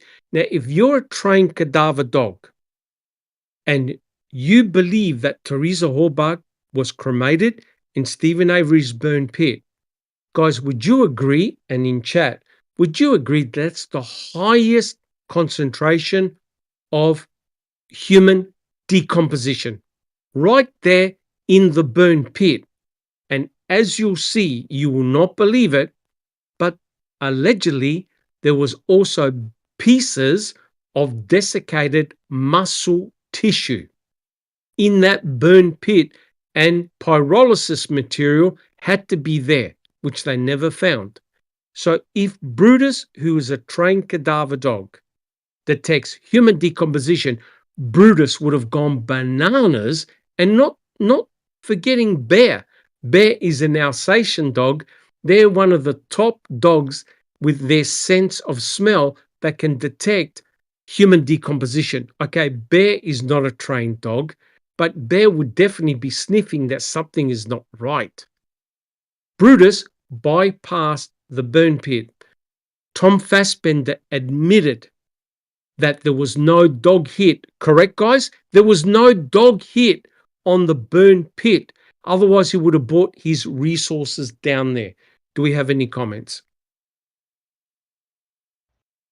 Jack 61.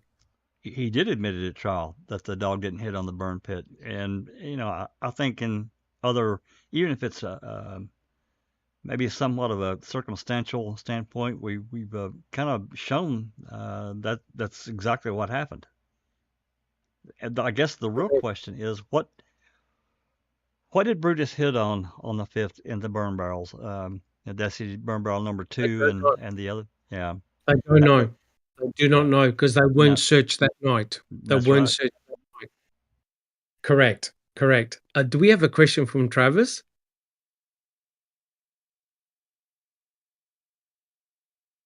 Does anyone see the question from Travis?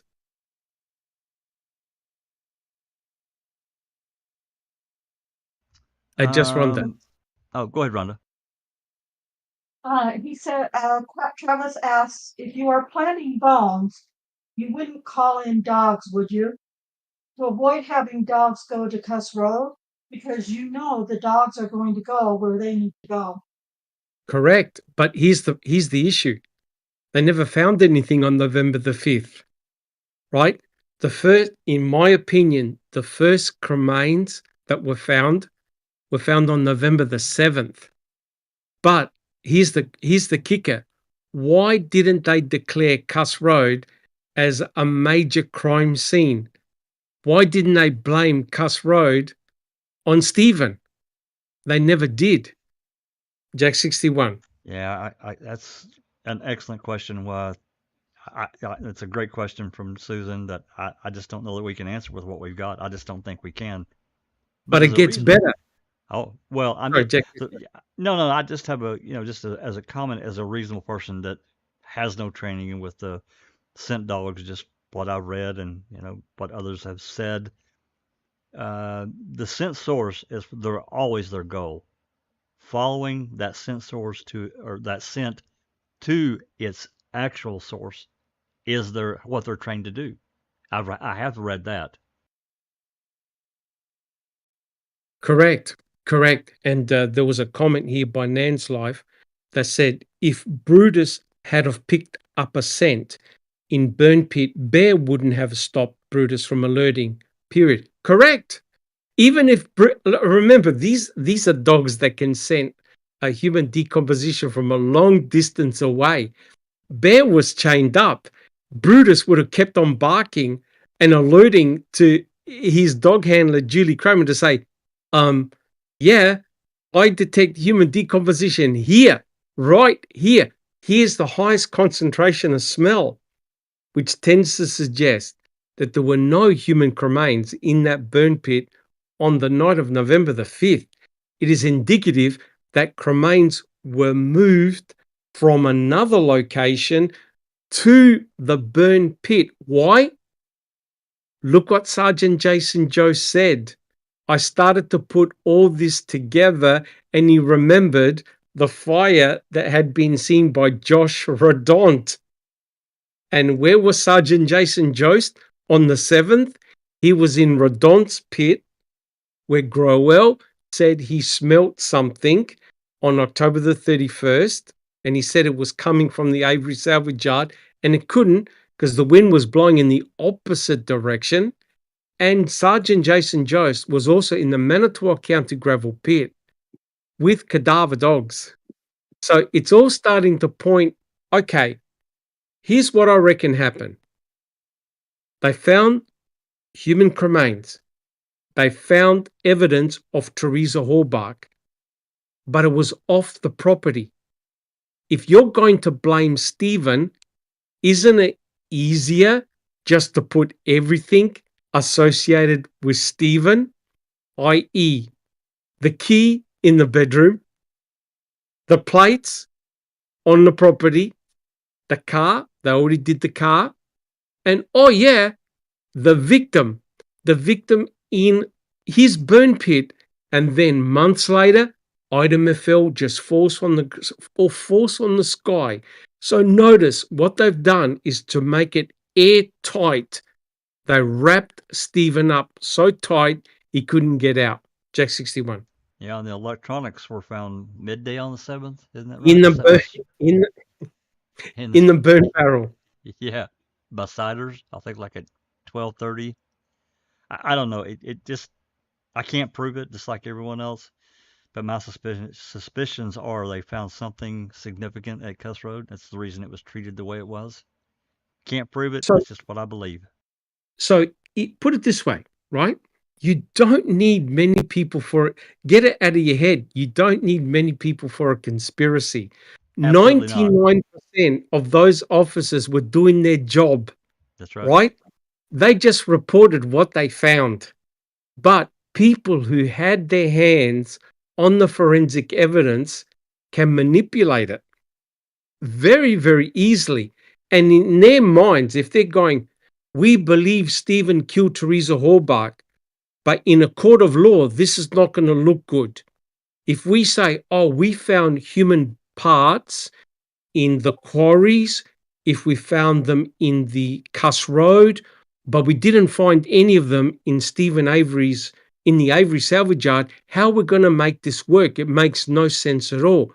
So those officers are thinking, some officers are thinking, okay, we'll just bring everything back. We'll pin it. We'll do it like that. We'll make it work like that. Why? Because DNA is powerful. In the newspaper, they've already seen Stephen Avery got exonerated by DNA. Well, let's convict him by DNA. And that's exactly what they did. It was a piece of cake. All they need is two people on side, Culhane and Eisenberg.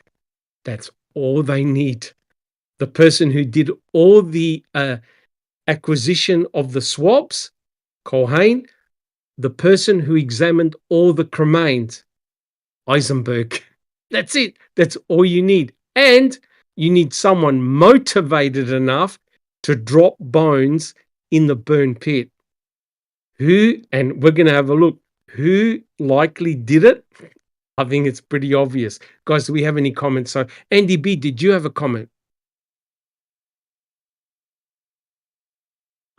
Yeah, sorry, Doc. No hassles. I was just going to agree on the Brutus and the burn pit. You know, it's very suspicious that the few lines that we have in the report about like Brutus coming out of Stevens and ignoring the burn pit and then going to the burn barrel. It seems odd when a couple of days later, in like what would have been an easier route, like the hit on the berm, you know, rather than like negotiating around Burr, you know, the rabid Burr, you know, he could have just said, well, there's the smell of decomposition here on this berm. Correct. So it's, you know, like, and as we know, Brutus was trained for human cremains, like burnt cremains. So yes. surely that dog would have indicated somehow that something was in that ash pile. It's just very suspicious, the few lines that we have about the fifth and like Julie Kramer and Brutus. It just doesn't make sense. Just doesn't make sense. And that's all I wanted to say. Sorry. Thank you, Andy B. And of course, what did Sturtevant say? Sturtevant says that, and also Sipple, that the bones were on the surface. The bones were on the top. They were also intertwined with the wires, which meant that for Brutus, it would have been like shooting fish in a barrel. You're not going to get any situation better for a cadaver dog. And remember, a cadaver dog can detect human decomposition of a person in water and buried deep underground. They were saying that the cremains were just out there in the open. And yet we've seen the pictures by Trooper Reese. Rain or no rain, there is no pile of bones there. It's as clear as day. There's no pile of bones there. Obvious pile of bones. I understand the picture's not high resolution, but God damn it, yeah, Trooper Reese, right, Jack 61. Trooper Reese was standing right next to the burn pit when he took photographs. Yeah, he was almost in it. I mean, he was right there. Okay, now let's continue. So we talked about Julie Kramer and Brutus. No hit by Brutus. Now look at this. On November the 6th, we have Remaker and Kachowski. Kachowski says he wanted to search the burn pit. That means that Remaker and Kachowski were right next to the burn pit. No report of smell. No report of finding any bone fragments anywhere. Kachowski is so upset with Bear, Kachowski wants to shoot and kill the dog.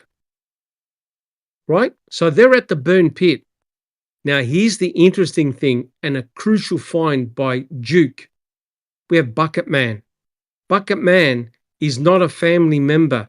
Bucket Man is a law enforcement officer. Bucket Man is at the burn pit. Bucket Man has got a white object, likely a bucket, and he is in close proximity to Bear. That's on exactly the same day that Kacharsky says, Bear was vicious and I wanted to shoot him. How can you possibly have a law enforcement officer with what looks like a white bucket and it appears that he's feeding Bear or in the same vicinity as Bear, and yet Kacharsky is saying, I wanted to shoot Bear because he was aggressive? I think Kacharsky is lying. That cannot be the case, right? Again, no mention of bone fragments, no mention of smell. We have nothing from Bucket Man. We don't know who Bucket Man is, but it could well be that Bucket Man is none other than Kacharsky, because Kacharsky is a dog handler. November the 6th, we have 2 law enforcement officers who do a walkthrough video. They're in Stephen Avery's garage. They come out. They are right next to the burn pit. They videotape Bear slowly walking out, slowly walking back. We even have photographic evidence of the female officer standing right next to the same spot where Julie Kramer did. Bear never charged or showed any form of aggression. So those 2 law enforcement officers never mention an aggressive Bear. They never mention a smell, and they never see any bone fragments. We've got, again, on November the 6th, Carla and Barb come into the Avery salvage yard and they feed Bear in the evening. Correct me if I'm wrong, but there's no law enforcement officer that tells Carla and Barb, hey, remove that vicious dog. We're trying to do an investigation. Jack 61. Nope. No calls, no dispatch calls, no radio calls to Shedder or any authority figure to say, you got to get this dog out of here. He's going to bite something. He's going to bite one of us. We're trying to, investigate this area, and there's a danger. Nothing. Correct. And they would have, as much as they cried about the vicious, aggressive bear, they would have noted that in reports that they called for the dog to be removed. Correct. You now have, how ironical is this? You've got Bobby Dassey, who comes and collects his black Labrador on the 5th. He doesn't remove Bear. He's not told to remove Bear. You've got Carla and Barb, who come on the 6th to feed the dogs. They're never told, hey, remove that vicious dog. We've got an investigation, right? Now, on November the 6th and November the 7th, we've got some of the most damning photographs ever of the burn pit. They're taken by Trooper Reese, right? He never mentions an aggressive dog. He never mentions any bone fragments. He doesn't even mention any smell. Nothing. He is at the burn pit. There are photographs where you can see his shadow cast on the burn pit. He's right next to it. He notes nothing. Now, November the 7th is where the action takes place.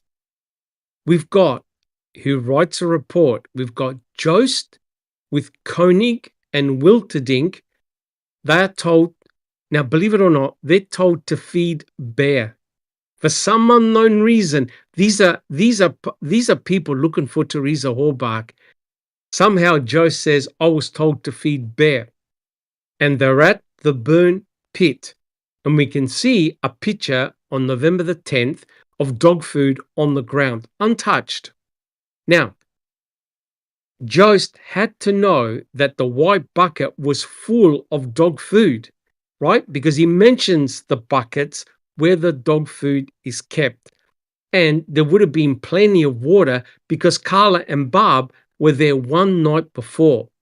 We have 3 officers at the burn pit, right? They're standing on the burn pit. None of them report on the 7th a smell or any bone fragments. And Koenig, that big guy, is a dog handler. They never remove Bear. And also, I discovered, right guys, On November the 6th, there were 19 dog handlers around the Avery salvage yard. Not one of them gets called to remove bear. But November the 7th is a very interesting day. It's the day that Search Team A is at Cuss Road. It's the same day where you've got that search warrant where Jack 61 discussed Brutus and Loof. It's the same day that you've got all the resources at Cuss Road for the entire day, including the crime lab that comes in with their sifting equipment and a helicopter flying up above. The conclusion is nothing happened at Cuss Road. Cuss Road is a no-show. It's not a crime scene. It was a big mistake. It was a peat moss bag and a rotting wooden pallet. On the 7th, you have Siders, who discovers burnt electronics. Siders is part of Search Team A. He discovers the burnt electronics in Stephen Avery's burn barrel. And we've seen pictures of it. But are there many people around that area? There's nobody. Right, Jack 61? The scene is empty. There's nobody there. Yeah, I think it was pretty dry. They had I don't know exactly how many people they had at Cuss Road, but it was many officers got pulled to go over there. Yep, at least 18 or 19. There's a lot of vehicles. There's a lot of vehicles, and they blocked off the roads, right? Yep. So quite clearly, something big happened there. But according to Mr. Kratz, nothing happened there, Jack 61. Well, I mean, they had that many people down there at the area in the cul-de-sac, and they probably had a couple officers up where they blocked the road off to, guard that entrance and let people that actually lived there through after taking their information. So I think we could easily say 20 or 21 officers minimum Easy. in that area. Yeah. Easy. And they put floodlights and they illuminated the area, right? That's right. Now, That's right. So we've got November the 7th. All of a sudden, on November the 8th, look who we've got at the burn pit. We've got Sturtevant, Strauss, Mignon. On the 8th, we've got Jost and Sipple. They discover the very first bone fragment or bone fragments in the grass. According to Sturtevant, he saw Jason Jost standing next to a red flag with a bone fragment. Now, wait a minute. Tom Fassbender admitted, I don't recall being at the burn pit, but no one recalls Tom Fassbender, right? No one recalls Tom Fassbender. He's the co-lead investigator.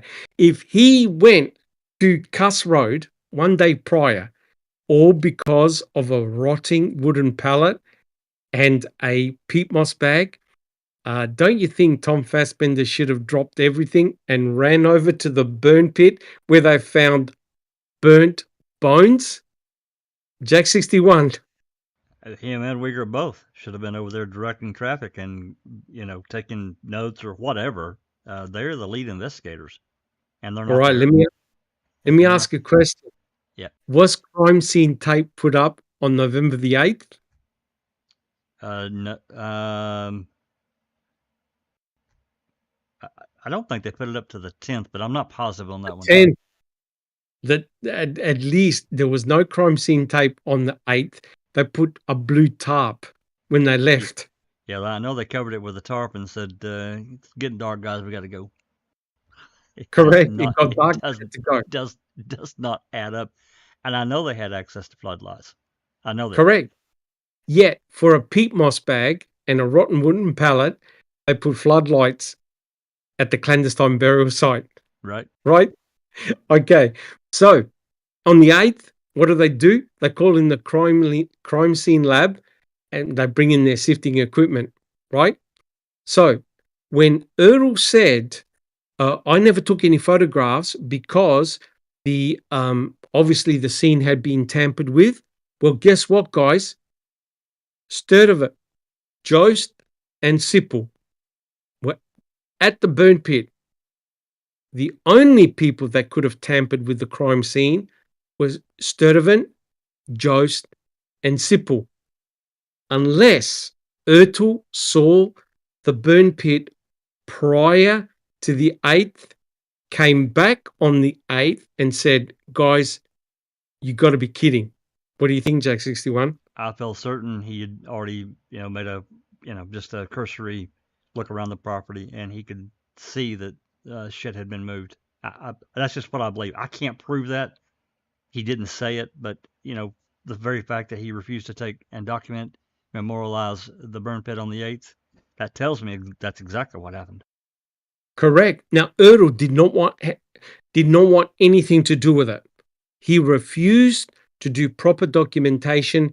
He refused to take any pictures, and he had Zhang, who is a crime scene photographer, with him, right?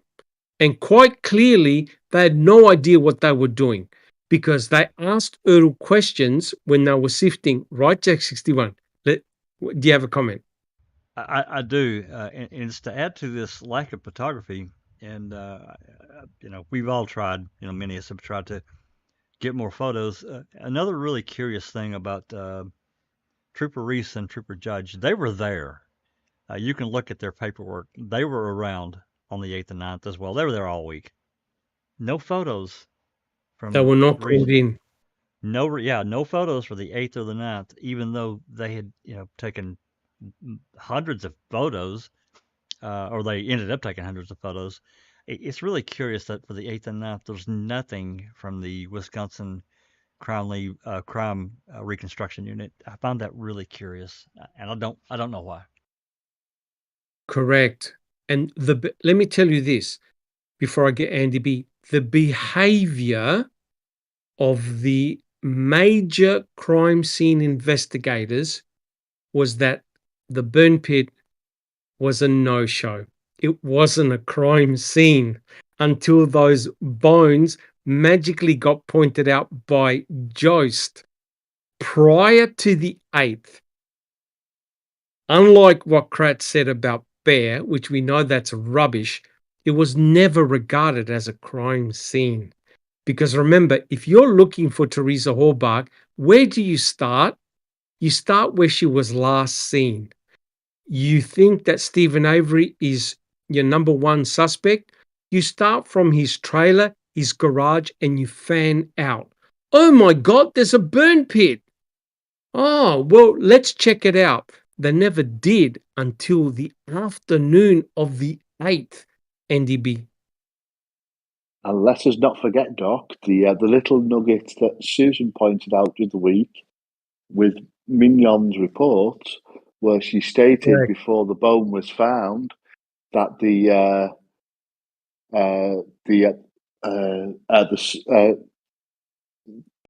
things were being the sewage. The septic tanks. Yes, sorry, the septic tanks were being cleared, and they stopped while the dogs went through. And we don't have any reports for the dogs going through Correct. that area. Correct. Prior to the Holy Jost. And guess who was there by himself for at least an hour? Yes. It Yeah, was the Holy Sergeant Jason Jost, who was by himself. I don't recall. Do we know that Ertl was there before and saw the pit before? And, no, we don't. We don't. Because I was wondering whether he just knew that it wouldn't look like that. If what they're saying happened, it wouldn't look like that. I'm just wondering. But Ertl was very close to the burn pit because he actually went inside Stephen Avery's trailer. He also went in. He also went to, I think, document the burn barrels. So he was there. He was around the place. He was very close. And people are natural. They just have a look around the general scene. He may or may have not seen the burn pit. We do not know. But what Ertl said is extremely damning because he goes, and Strang goes, it was impossible for you to do a complete scene processing because someone else had been altering it, right? Correct. Now, wait a minute. I just showed everyone that the very first people around the burn pit were Jost, Sipple, and Sturtevant. These are law enforcement officers. The only people that could have potentially disturbed the burn pit are themselves. They are the ones that discovered the burn pit. So how can Erdl come in and say, no, I'm not touching this? And he even emailed Tom Fassbender. And Erdl was pissed and upset because, we were just called for our sifting equipment. I don't even think they were there. Think about it. I don't even think Erdl was meant to do the sifting. I think the people that were going to do the sifting were Sturtevant and Jost. What's the impression you get? What do you reckon, guys? I think Erdl was just simply there to provide the sifting equipment, but he helped sift the burn pit. Jack 61. Yeah, that's what I think too. I mean, it's really. I feel it's almost a crime that they didn't no one photographed what was going on. No one memorialized this. Again, this is right there with the RAB as the most significant event in the case. Yes, it is. Hey, and they didn't record it. It's Yes, it is. to me. It's just it's double facepalm. No, but not only that, Jack 61. Karen Horbach and her family are listening to all of this. Right. They're going, what the hell's going on? And Kratz, remember what Kratz did during Brendan Dassey's trial? Were you informed? Were you kept up to date? Oh, yeah. We're told about the human remains being found, etc., etc. And now her family is listening. Oh my God, that's my daughter's resting place. God bless her soul. And no one took any documentation. No one took any photographs. Are you kidding me? Exactly. And they had, like I said, they had easy access to multiple photographers, not only Reese and Judge, Zhang, Coleman was around. He was a photographer. There was a couple more from the DCI as well that took photographs. So Colburn was a photographer too. Colburn. That's right. And so there's really no excuse, in my opinion, that they didn't put tools down and say, all right, we need to photograph the scene, what we've got, before we do anything. And they didn't do it. They just didn't do it. All right. Now, guys, this is going to blow your mind. This is going to blow your mind. It blew my mind. Guess what? Sipple and Bowie, they were in charge of providing perimeter security around the Avery salvage yard. And I'll tell you, what Sipple has to say later on now makes perfect sense.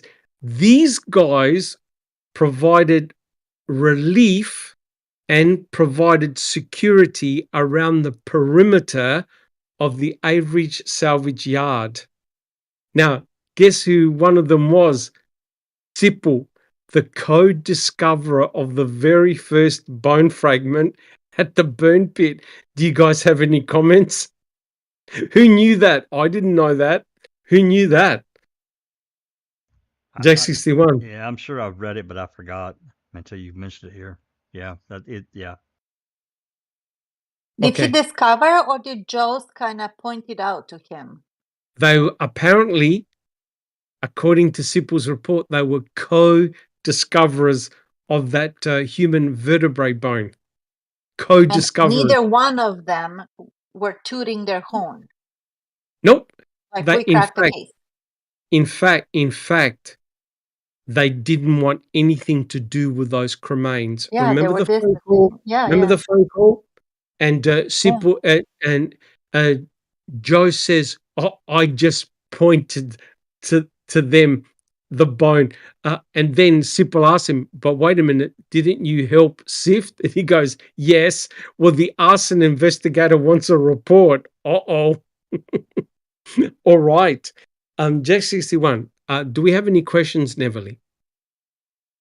Yes. I just didn't want to interrupt because you were on a roll with this one and it was so important. Behind the Magic asked actually Travis, who referred her to you. It says, question, Could Stephen's DNA not be added to transfused blood? Did Sherry Culhane not have swabs of Stephen's DNA stored in her desk? Yes. This is the problem, right? And I actually went through this. I did a presentation. One of the big problems is that you can actually manufacture a fake blood, and that's a real problem. Now, red blood cells, they don't have a nucleus. They don't have genomic DNA. So you can get red blood cells from anybody, bin them down, and suck up the red blood cells. If you do a DNA prep on those red blood cells, it'll come up negative. They don't have a nucleus. They don't even have mitochondria. Sherry Thank Culhane you. had Sherry Culhane had Stephen Avery's genomic DNA in 2003, right? Because it was part of the exoneration. If you're devious enough, what you can do is prepare a small vial of red blood cells and squirt a bit of genomic DNA in the red blood cell mix, put it in the RAV, and it'll come up as red blood cells, blood. It'll be positive for blood. So when you do the presumptive test, it comes up positive for blood.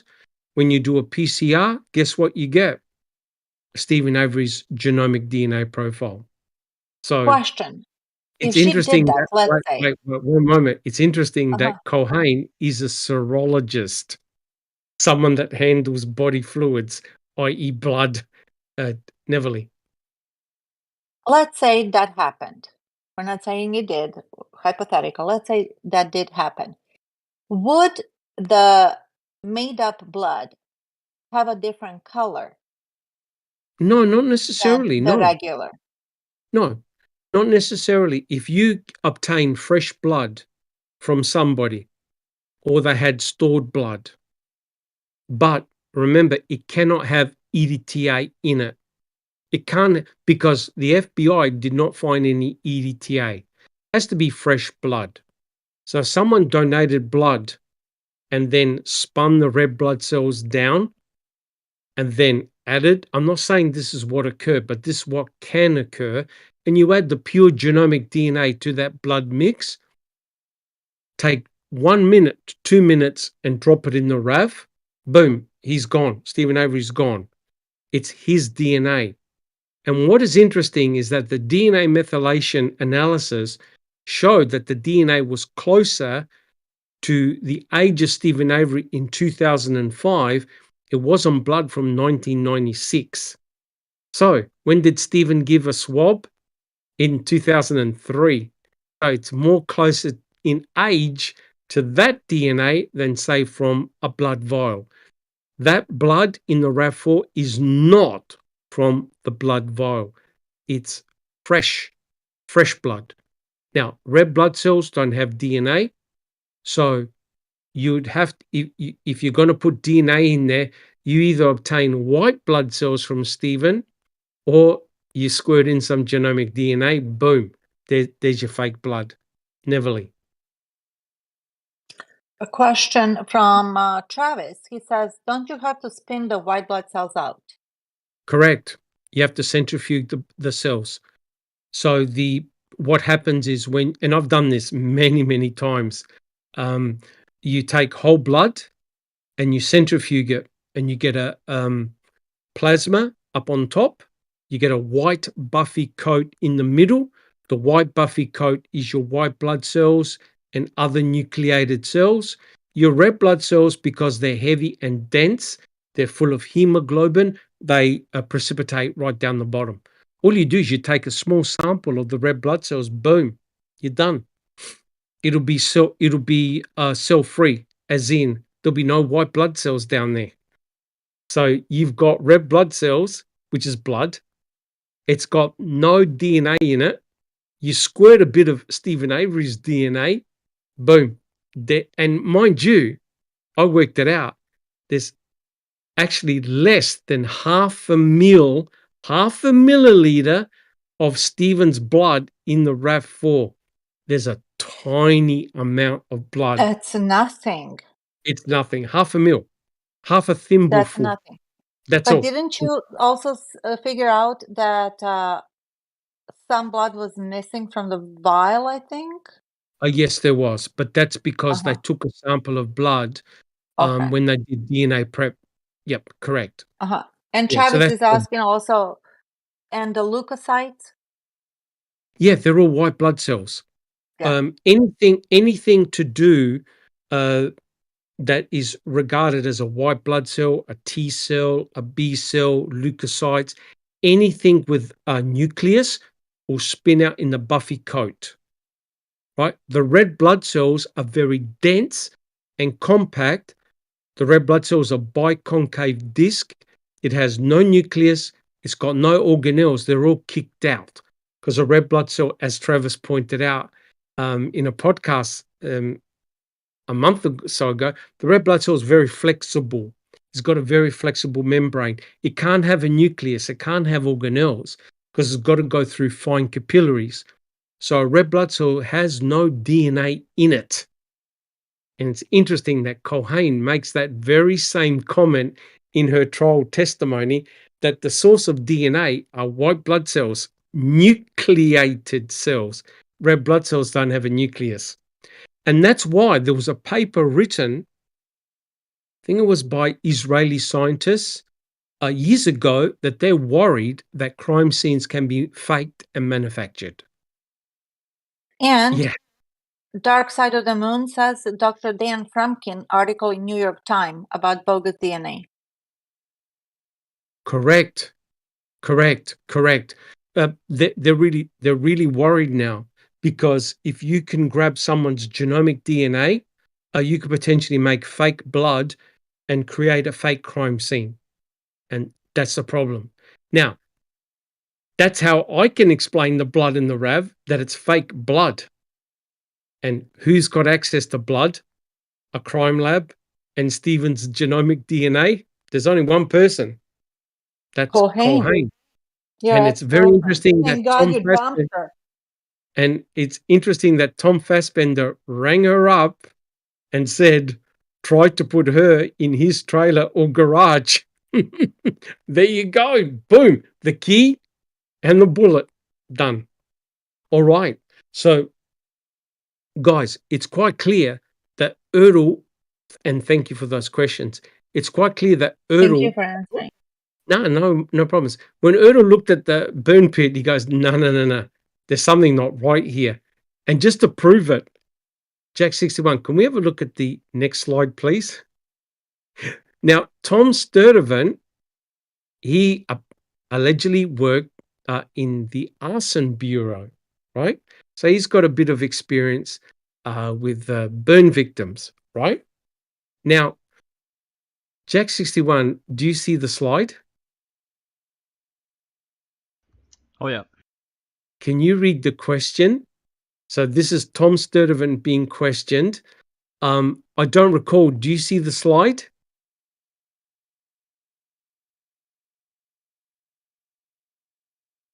Let's see if I don't recall. Are you there? She may have No, stepped probably. away. She probably stepped away. Just Rhonda, do you see the slide? Yes, sir. Okay. Can you read out the answer? So, Jack 61, let's go for it, guys. So this is Tom Sturdivant, who's at the burn pit. These are the questions he was asked during Stephen Avery's trial. Let's go for it, guys. Okay. During the time that you spent there at the scene in Exhibit 50, you were not aware of a forensic anthropologist being present at any time. Oh, Weren't involved in calling a forensic anthropologist? I was not. No. No photos were taken by anyone at the site during the sifting process itself. I did not take any photos. I'll take responsibility for that, and I'll take the criticism that comes along with it. No. Son of a bitch. Uh-huh. Now, have a look what he did. He did a Kratz. Remember, what the only thing that Kratz was upset about was the press conference. He goes, if I had my time again, I wouldn't do it. I wouldn't have done the press conference. Sturtevant, who apparently has got arson experience, he's potentially at the site that Teresa Halbach got cremated. He just admitted, no, it didn't even cross my mind of calling in a forensic anthropologist, coroner, medical examiner, nothing. Or asking Zhang, who's part of the crime scene, I think you better document this, or why don't we call in a video camera? Let's videotape what we're finding so we can write an accurate report. Absolutely zero. Nothing. Jack 61. It's unforgivable in my opinion. It's completely unforgivable. And I think in many industries and many professions, this is almost a fireable offense. But you get into the criminal justice system. I'll just do something screwed up and just apologize later, and I'll get my ass handed. I'll get my ass chewed out, but nothing really happens. Nothing. No, Jack 61. No responsibility. That's right. Zero. Now, and we've covered it. I'm not going to go over it again. When you find bone fragments, and you're right next to your prime suspect's house, you know what you have to do. You stop everything. You call the coroner. Now, I know that Kratz says a coroner is only there to kick a body. No, Mr. Kratz.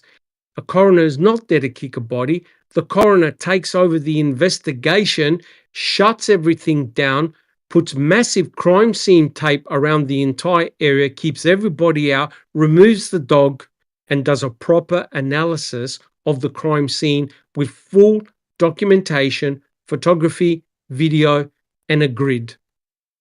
None of that. Now, are you trying to tell me that Sturtevant now has the face to say, yeah, heap shit on me, I'll take it? No, that's unforgivable. And you see, I know that Travis talks about, okay, if you're going to do bone planting, this is exactly the scenario you want for bone planting. Why? Because no one cross-checked. No one took any documents. So if bones were thrown into the pit, then these guys are coming after saying, holy shit, there are bones here. Did any of them say, we better call a coroner? Nope. We better call a forensic anthropologist? No. We better call Fassbender, Uyghur, and Pagel. Hey, I think we found Teresa Halbach. No. They call the crime lab. They sift quick. As soon as it gets dark, they all escape. They all run away. They didn't even collect the hacksaw blade. They let, right, Jack 61? Right, guys. They even left the hacksaw blade on the ground. They never even called for lights. Yet, at Cuss Road, for a peat moss bag and a rotting wood pallet, they brought out the whole party, the whole shebang. So tell me, guys, why the difference between both sides? Who's got an answer? Who would like to answer that question? Well, Doc, I don't. I mean, we can only really speculate. We just see the end result, like we often do here, because we have this gap of information, lack of reporting, and that's on them. And so it drives us to, well, either not say anything or to make some informed speculation, which I think we can. To me, it tells me prior to the 8th, there wasn't shit there at all. Nothing. And then all of a sudden, these bones, this vertebrae was found by Holy Yost, and he involves Sipple. But they don't want, well, I know at least for sure, Yost doesn't want credit for it. Remember the phone call we played last week? Sipple. Yeah. Well, no, Sipple doesn't either, but, Yost, goes so far as to tell on the 11th, this is 3 days later, he tells Shedder, well, I just kind of pointed him to a direction. What? Well, when are you going to report it? Look at this, Jack 61. Jost doesn't want to know. Sipple doesn't want to know. Sturtevant is prepared to take all the blame.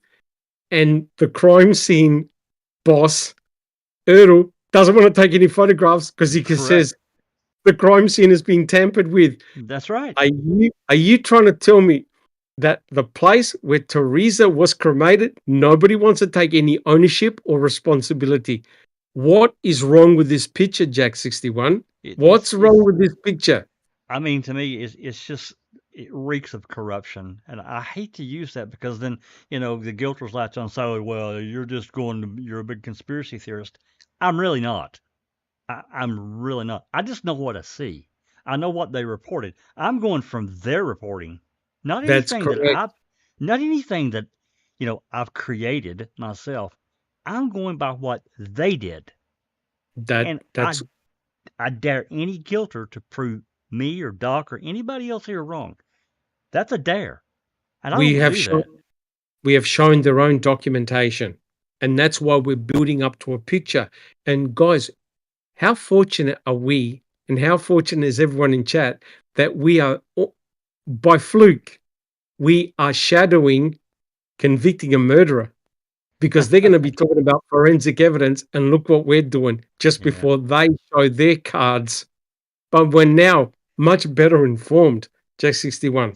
It'll be interesting to see what they present, Doc. I mean, they've already played a couple of calls that we've tried to get for years now, and I'm really irritated that those have been withheld, but somehow they were able to get them.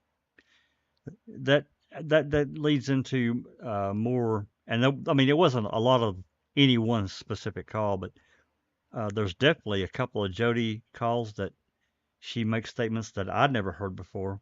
So why is that call being withheld? There are other calls that I'm still in the process of trying to get jail calls and so forth.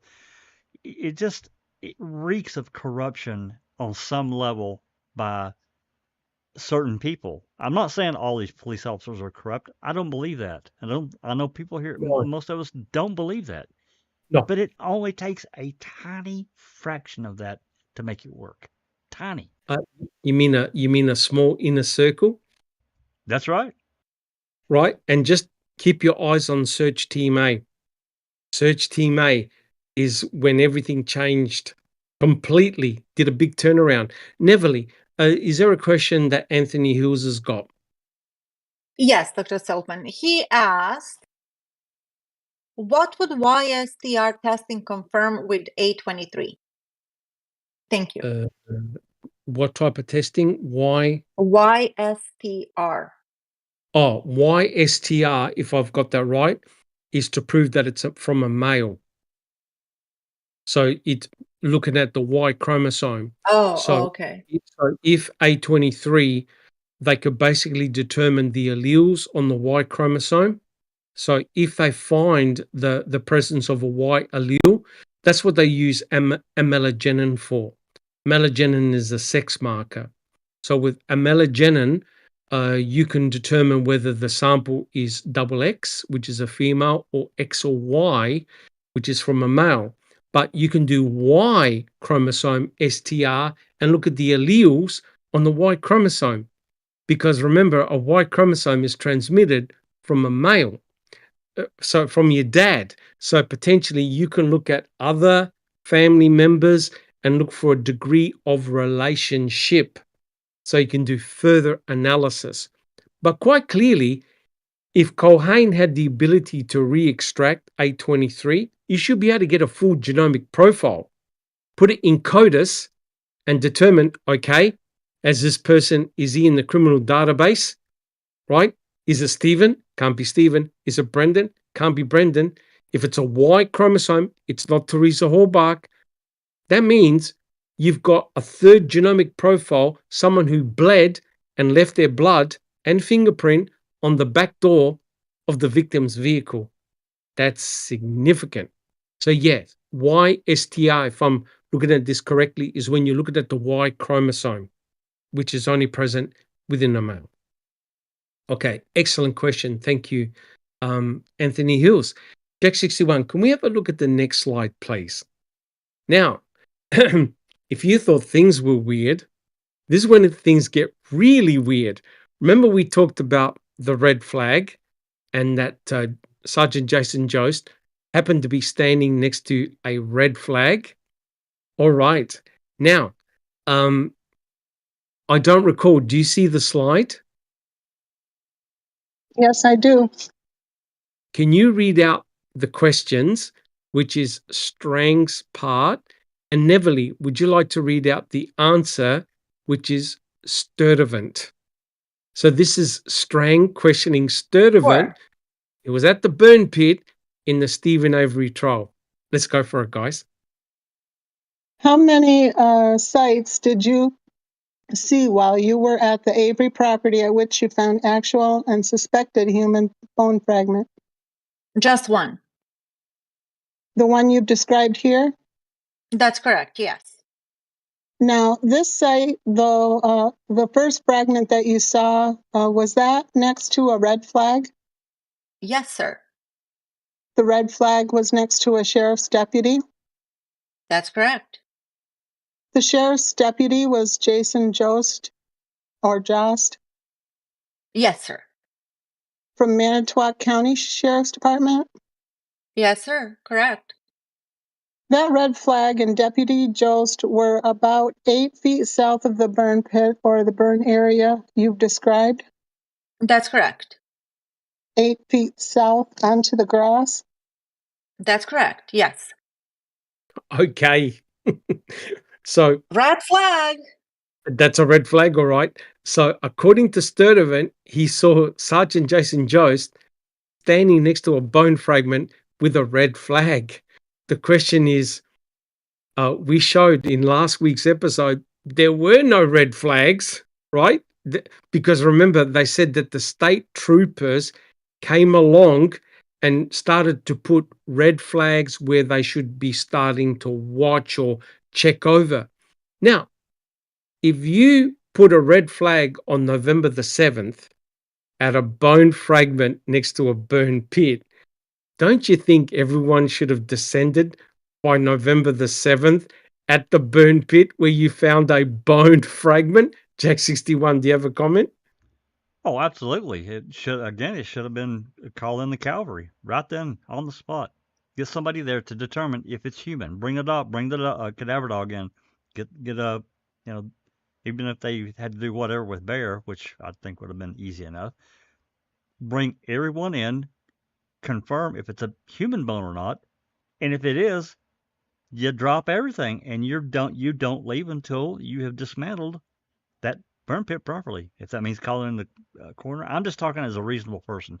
I'm not trying to say that they would have automatically done something nefarious at all. I'm just saying, as a reasonable person, I think that's how it should have happened, and it didn't. Right, correct. I think the red flag. I think Sturdivant got the day completely wrong. It wasn't November the 8th. It was later. Now think about this. As soon as you see, and people in chat, one of the most recognizable bones in your body is from your spinal cord. Would you guys agree? It's easily recognizable. Yes. Would you guys agree? Absolutely. Now, if you're a trooper and you're walking in the grass and you go, holy shit, that's part of it. That's part of a spinal column. That's a human spine. Don't you think you don't just put a red flag and say, oh, don't worry, they'll check it out in a couple of days' time? Don't you think you would be calling Fassbender and Wiegert or Pagel, Jack 61? Well, I think any of those guys from the reconstruction unit been to many wrecks and so forth during their job and probably seen some pretty horrific shit. I can only imagine he would have recognized it immediately. That's just speculation, of course, but I think it's informed speculation. Right. And remember what happened in Mickle's Quarry? They thought they found a charred human foot and they called in everybody, including the medical examiner. So wait a minute. Are you trying to tell me that a trooper finds a human vertebrate fragment and just says, don't worry, we'll stick a red flag. They'll check it out at some stage? No. It's clear to me that Sturdivant got the date completely wrong, right?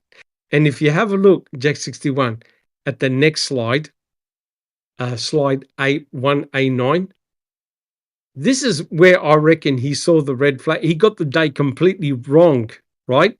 As you can see here, if you blow it up, there are 2 red flags here. And in last week's podcast, we showed that further down to the left, there was another red flag, right? And someone pointed out that that red flag was outside the crime scene tape, right?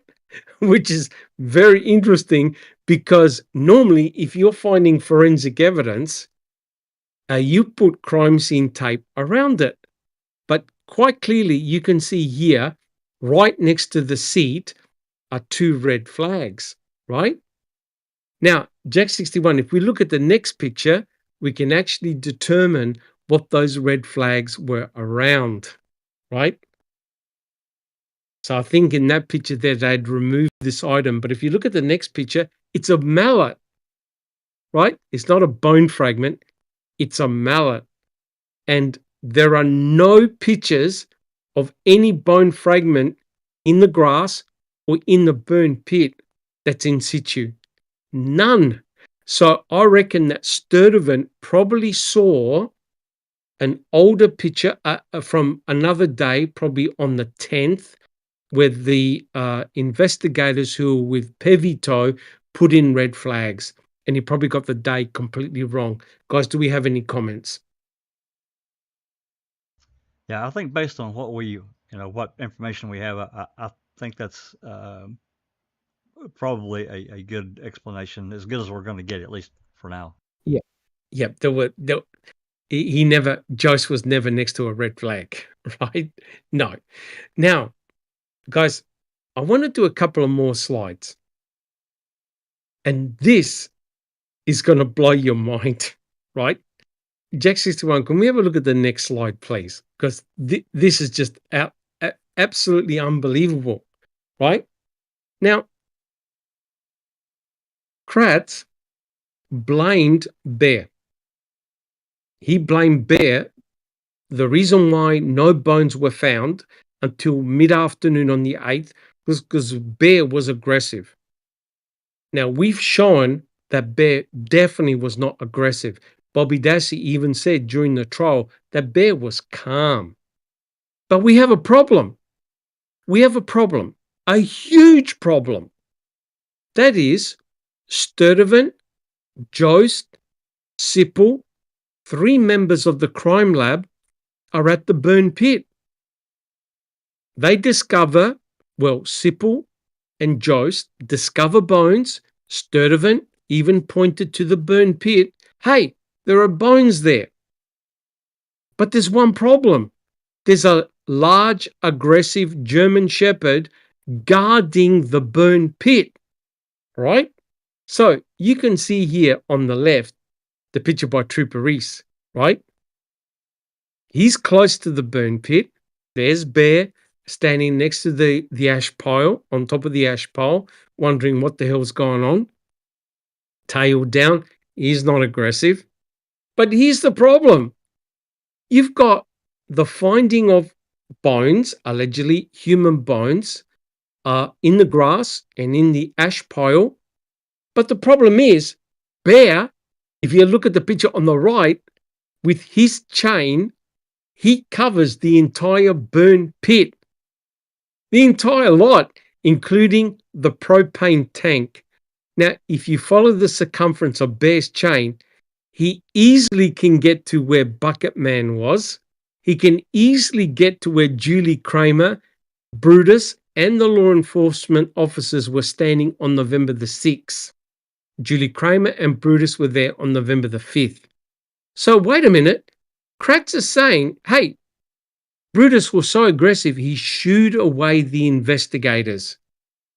Now, how on earth were they able to get close to the burn pit, sift the burn pit, if you have a large, aggressive German Shepherd patrolling the burn pit and ash pile? Jack 61. Kratz lied. He lied, yeah.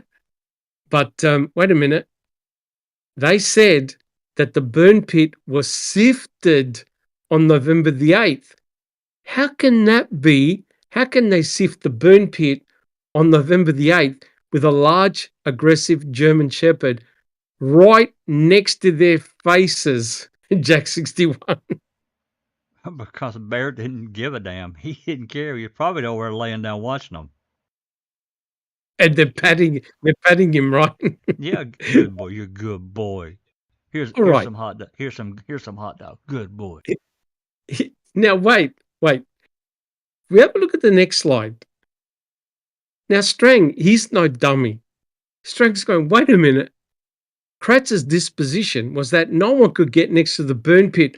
All of a sudden, they can now sift the burn pit? What's going on? So Strang asked Sturdivant this series of questions during the Stephen Avery trial.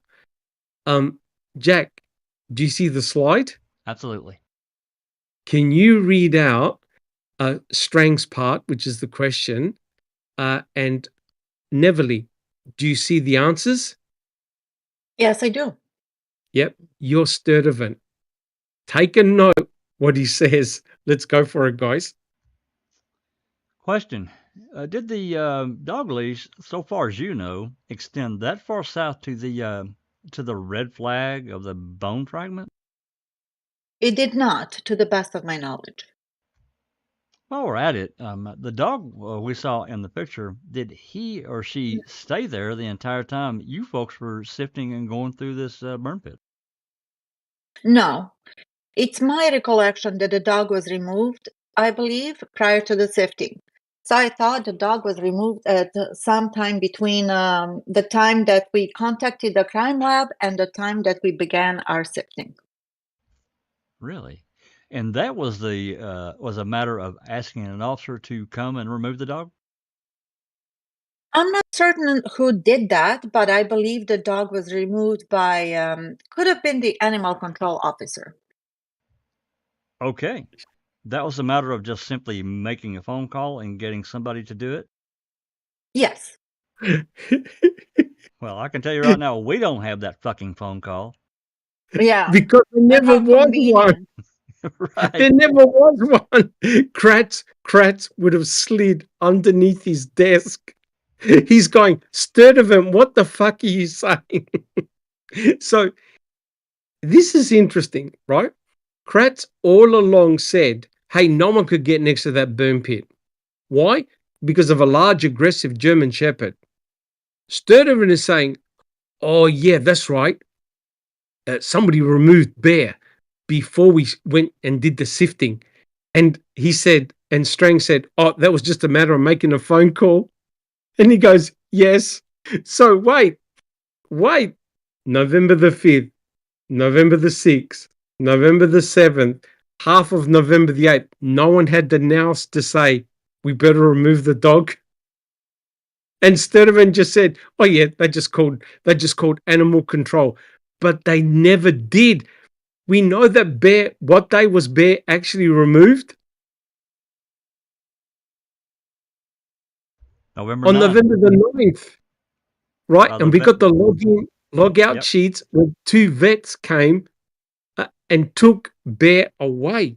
So wait a minute. In 7 minutes. In 7 minutes.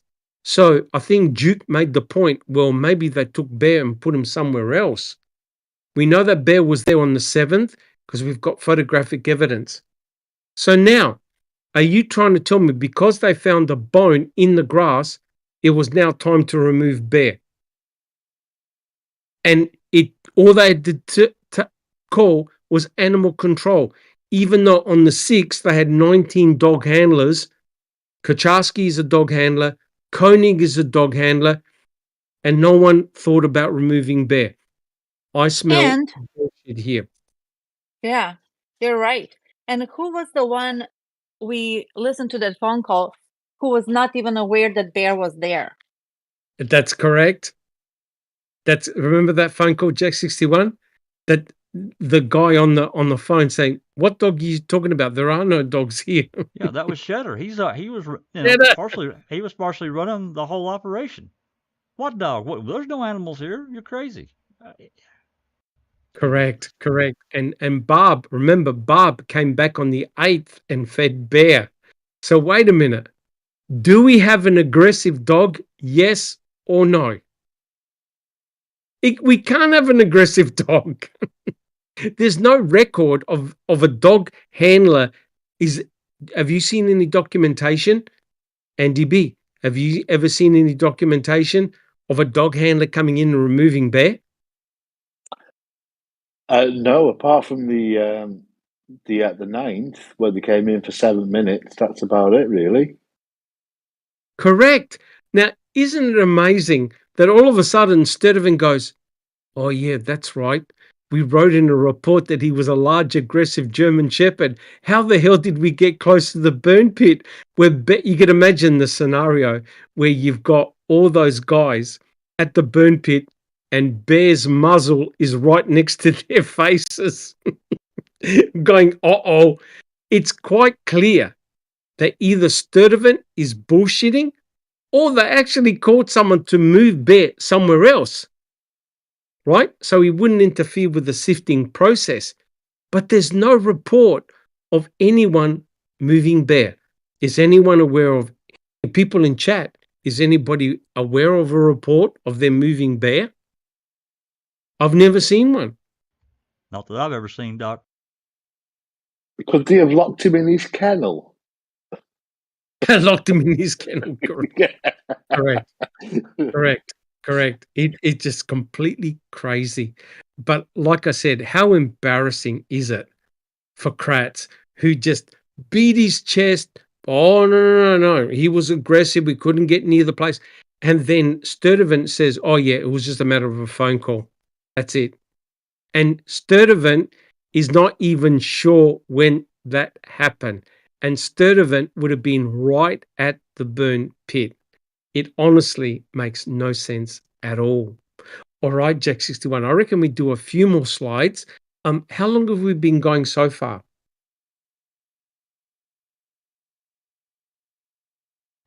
We have been on 2 hours, 56 minutes. Okay, plenty of time. All right. Now, remember, Jack 61, if we have a look at the next slide, you said that there was something wrong with Sippel's report about the date, getting the date wrong. That's right. Yep, you're 100% correct. So what's interesting is that Kratz questioned Lieutenant Bowie. Now remember, Bowie and Sippel were responsible for providing protection around the Avery salvage yard. Have a look at what Kratz says to Lieutenant Bowie. Just Rhonda, do you see the slide? Yes, sir, I do. Yep. Would you like to read the answer? And Andy B, would you like to read the question? Do you see the slide? Yeah, sure. Okay, so this is Kratz questioning Lieutenant Bowie. Okay, let's go for it, guys. Okay. The next large-scale search was on Tuesday. It involved 60 state troopers and approximately 35 volunteer firemen. They went through all of the vehicles again. This time they were doing a thorough search of the entire vehicle. This is a different kind of search then on the 6th. Yes, it is. What was the scope of the search? This search, they were looking for particular items. They were looking for the license plates from Teresa Paulbach's vehicle. They were looking for a tool. She had a toolkit in her vehicle and there was a tool missing from it. They were looking for that. And then they were looking for any specific items that may have belonged to her or would be of evidentiary value. So they were doing a much more thorough search. And again, are you aware that all 4,000 vehicles were searched?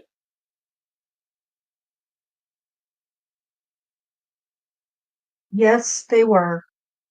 Okay, so Sippel got the date wrong, right?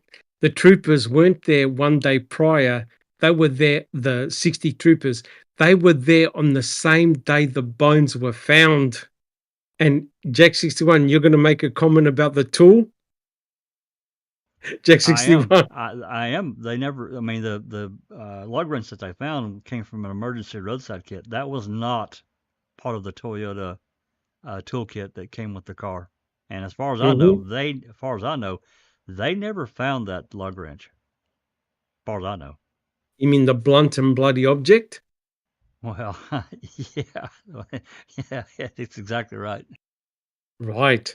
So this is actually very significant because it meant that the troopers couldn't have been the ones that put in the red flag, because it's the same day that the very first bone was found, right? So quite clearly the troopers were looking in cars, etc., and they found the number plates on the 8th, the same day that the remains and the key are found. Jack 61. Well, I'm a little confused here by this testimony because, as I recall, well, I'd have to look at the log in log out sheets. I don't want to confuse the issue. I know that on the 9th there were at least 60 troopers and trooper investigators that searched the quarry. Because Correct. we have the sheets. Yes. I don't know about the log in log out sheets for the Avery property though. Do you recall seeing the log in log out with all these different troopers logged in there? I haven't looked specifically for the troopers, but that's something that we can check. And you're correct, Jack 61. The troopers were called back to search the adjacent quarries. Yep, correct. On the 9th and the 10th. Correct. And the 10th. But the 60 troopers that Sipple said were one day prior, that's not correct. It was on the same day that they found the first bone fragment, which meant that it couldn't have been the troopers that put the red flag there. The red flag had to be later, right? Jesus Christ. So that goes to show that what Sturtevant said about Sergeant Jason Jost being next to a red flag is not correct. Right? 60 troopers, and they say that they were understaffed. They had over 200 people there per day, every day. And Fassbender was saying they didn't have enough resources. All right. So what I want to do now is I'm going to go into the heart of the matter. This is very, very important. So this is now questioning Eisenberg, right? And what I'm about to tell you is shocking. So Jack 61, can we have a look at the next slide, please? Now, as you know, I'm very interested in the forensic evidence. I'm very interested, especially in the bones, the cremains. Now, Dr. Eisenberg, remember the big deal that Sipple, Jost, and Sturtevant made about finding the human vertebra bone, part of the spinal column. Now, we know that Erdl, he never picked up that bone. He never sifted that bone. He only concentrated in the ash pile 5 feet by 4 feet. Now, Eisenberg was questioned about the vertebra bone, right? Because obviously it featured very, very heavily. So, Jack 61, can you read out the question?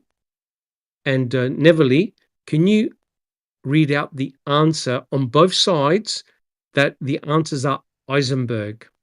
Have a listen to what slide she is said. that? Sorry. So this is slide 1A14. Do you see it? Yes, I do. So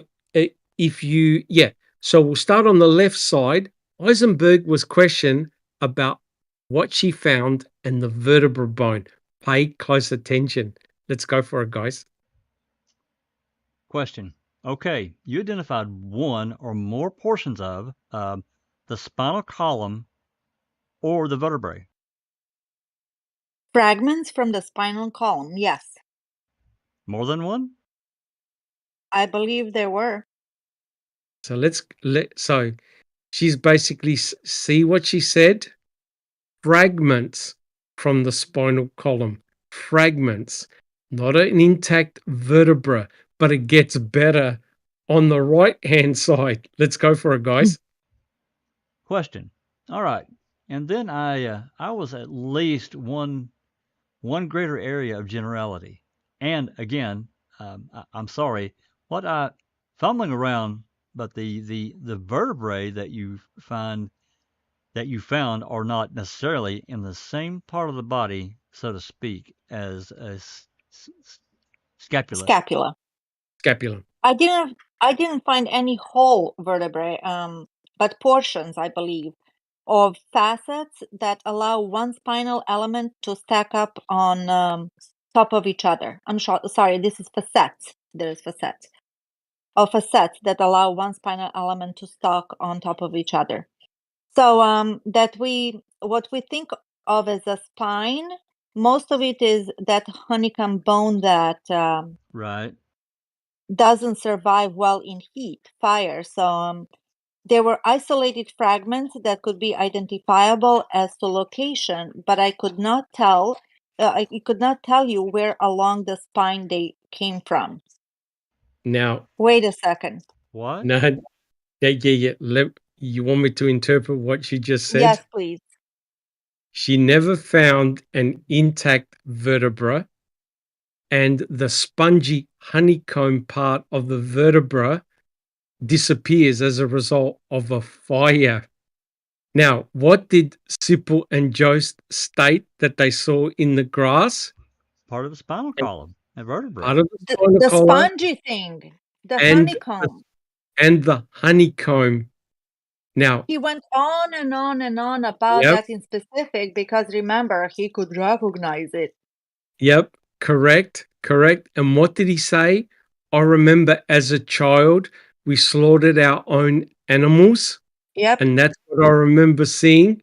Let me tell you right now, the vertebra that Jost and Sipple saw in the grass was in fact animal and not human, and it's just been confirmed by Eisenberg, who said, I found facets, and I'll explain what they are.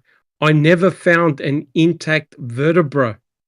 And this is huge because the impression that they were giving was that what they found in the grass was part of Teresa Halbach's spine. What Jost and Sipple saw was in fact from an animal because it had the intact honeycomb portion intact. Now, if you look on the left-hand side, I was correct. Eisenberg, by weight, listed what she found. And there you have it, spine, 0.04 of a kilogram. That means that they found approximately 3% of bone related to spine. 97% of her spine has never been recovered. But she found some facets, but has no idea where on the spinal column they came from. None. Now, do you think Kratz said in court, oh, by the way, yeah, we never found the spinal cord. We don't know where it is. 97% is missing. And oh, by the way, the bone that Jost and Sipple saw was an actual fact from an animal. Did Kratz ever say that in court? No way in hell. But No. you see how manipulative he was when he went on tooting his horn about his childhood experience in the butcher shop. You know what I mean? That was like so sus without knowing anything else. Because you don't say that. You don't reference your personal experiences in a childhood in a butcher shop. Butcher shop of animals. Correct. Yeah. Correct. But they used it as justification to go to the burn pit. They said, oh, look, there's a bone. Oh my God, it looks like a human spine. Oh, look over there. And what did Joe say? I think we need to have a look at the burn pit. Perhaps. And he goes and gets simple. Neverly. I lost it. I'm sorry. It will come back. Do we have any other comments? And yes, someone made the comment, they only identified 0.79 kilos. According to Eisenberg, and this is incredible, by volume,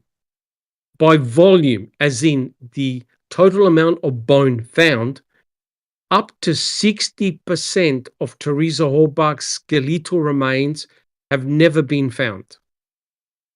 You cannot attribute it to turning into ash. That's bullshit. Because if you're saying, oh, look, I found a facet of a spinal column, are you trying to tell me that the entire other 97% of the spine evaporated into ash? Yet we are to believe that in the same burn pit, we've got unburnt, desiccated muscle tissue, item BZ. And what Eisenberg said about item BZ is disturbing. She said it looked like a bone that wasn't burnt. Jack 61. I think this is, again, we have another area, again, from their documentation that's lacking. It's not there. So Correct. it forces our hand down to the end event, which is where we're at right now. This is on them. Correct. We're not conspiring and making shit up. No. You could tell. Strang had to extract it from Eisenberg. Yep. Come on, tell me. Come on, tell me. Come on, tell me some more. And she had to admit, yeah. Up to 60% of her skeleton we've never found. We've never identified. But this is damning, and you wait till you see the pictures, because they played the biggest nasty trick to the jury and the judge you will ever see. And I've got proof of it. Neville, do you have a question? I remember what I wanted to say. Maybe the butcher boy kept talking and yammering about I remember, what he said from his childhood. Mother and father had a butcher shop, and that's how he recognized the honeycombing in the vertebrae. Correct. Maybe they were distancing themselves from that because, to quote Bobby Dassey, deep down inside, they knew that it wasn't a human bone, yet they used it to their advantage. Yes. Speculation. Yes. But knowing Yes. how Kratz operates, there's a reason why he brought up that story. Oh, correct. About the butcher shop. Yeah. Correct. Because you see, that's why Kratz asked Fassbender, were you there? Oh, I think I was, but I don't recall. Why did you send an arson investigator? Oh, because they know about, burn victims. And here we have a guy who, as a young kid, worked in a butcher shop, his parents' butcher shop. And is he trying to tell me that he has the anatomical skills to determine an animal bone from a human bone? So, in other words, the correct people that should have been there, none of them were. And what did Sturdivant say? I'll cop the criticism for it. No, mate, that's not good enough. You find a bone or bones, it's tools down, you call the coroner, move out. Do not touch anything. You got the crime lab guy that comes in, I refuse to photograph and document this area. Why? It's obviously been manipulated, disturbed, changed, altered. Wait a minute. You are the guys that found the bone fragments. You said that nothing has been touched. Remember what Sipple said, Jack 61? Remember? Oh, it looked like nobody had disturbed the area. He was deliberate about that, Jack 61. Right. That's exactly right. Erdl comes in, bullshit. This has been altered. I'm not touching this. Now, let's have a look at the next slide. Let's see what they actually found in the burn pit when they did the sifting. So, if you have a look at the next slide, this shows you the actual facets of the spinal column and where they are. They're tiny. They are tiny. They are what holds fragments of the spinal cord together. They never found the vertebra. They found the facets. And the facets, you can see the picture, is just a small portion of the spinal column. And that's why Eisenberg said, I don't know where it comes from. It comes from the spine. I can't even tell you where. Is it the neck? Is it the thorax? Is it the lumbar? She's got no idea. So, And I'm sorry, if it wasn't for them pressing the issue, the jury would just hear, yes, we found Teresa's spinal vertebrae in the burn pit, period, done. You see what I'm saying? yes. Where in fact, it wasn't the whole vertebrae, it were fragments, tiny fragments of those facets. And the honeycombing that, what's his name, figure out that if that was a human bone, that it was a vertebrae, that actually disappeared in the fire, but they had to drag all of that out. Otherwise, if they didn't do that, the jury would be you know what I mean? It would be a done deal. Boom, done. Yep. But let me show you what they actually put in court. Get ready to get angry, right? So Jack 61, if we can have a look at the next slide, this is what they presented in court. There, you can actually see there's a picture of it in Making a Murderer. So have a look at this. This is the so-called 8318, the so-called box of bones. And I'll read it. It says, evidence tag 8318, which consists of items collected from the burn area behind the Avery garage, consisted of fragments representing the following bones. Neville, you want to make a comment on what you see in that picture? What do you see? With this facet joints? Yeah, you see a whole skeleton, right? Exactly. And look at the tiny, okay, the facet joint is basically leaning one on top of the other, like touching it to keep it all neatly up and down, right? But look how tiny they are. Correct. So for them to say that we saw a vertebrae, which is a whole honking thing. Correct. So they never found the vertebra, but look what they wrote down. Vertebra. Yeah. Look what they wrote down. Saying. Yeah, they wrote down all these bones and they showed in court the entire skeleton. So you got the impression, oh my God, all of Teresa Halbach was in that burn pit. Is that the impression you get? It's certainly implied. We would have. It's certainly implied. If you're the jury and you see this picture naming all the bone fragments, you go, oh my God, Teresa Halbach was cremated in that burn pit. What they failed to tell you is that only tiny amount of bone fragments were found. Eisenberg had no idea where they were from.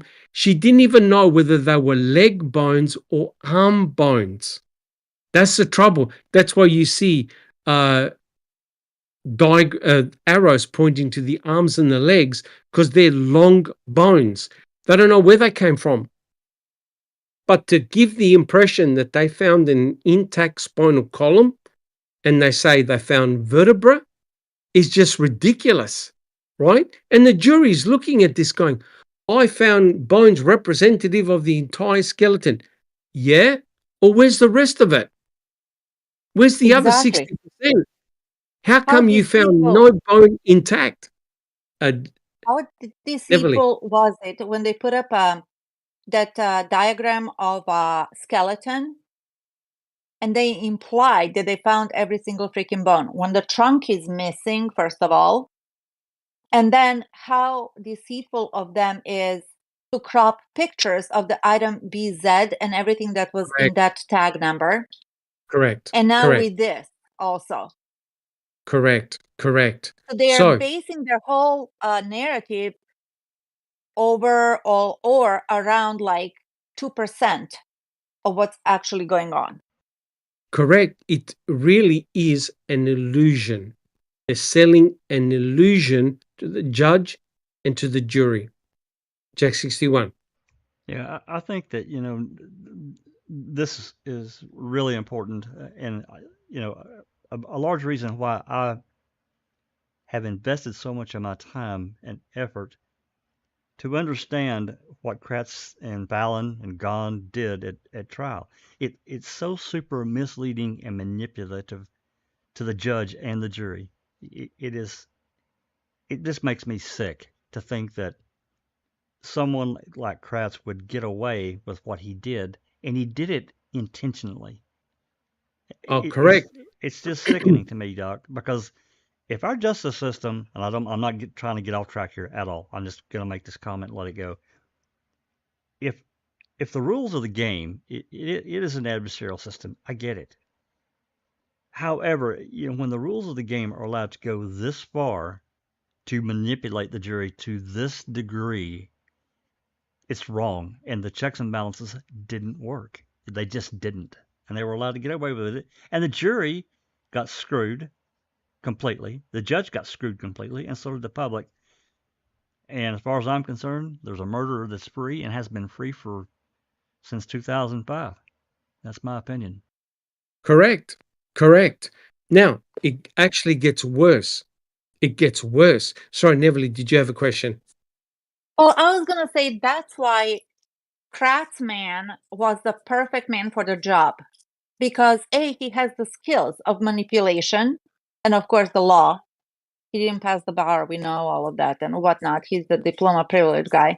But he has the skills to manipulate this much. And to him, it's just a thrill. It's a thrill. This case was like, oh, he was salivating over this case. Don't you see that by now? Because the amount of manipulation and lies and twisting and everything that was going on behind the scenes. And I didn't say this, but I alluded to that, but I never said that. You know what I mean? Correct. This was just like that shell game. It's a shell game. And Correct. the poor jury, if I'm sitting on the jury and the state, who is the authority, and you want to believe in your government, that convincingly is telling you, okay, we have this renowned expert, the smartest woman I've ever met, Dr. Yes. Leslie Eisenberg, and she tells you, yes, I found every bone in the skeleton, and it belongs to one person. And you tell the freaking family, the mother of Teresa, that the bones were Teresa's, confirmed. And you then later on find out that no DNA testing was done. I mean, this is so disturbing. This should scare anyone.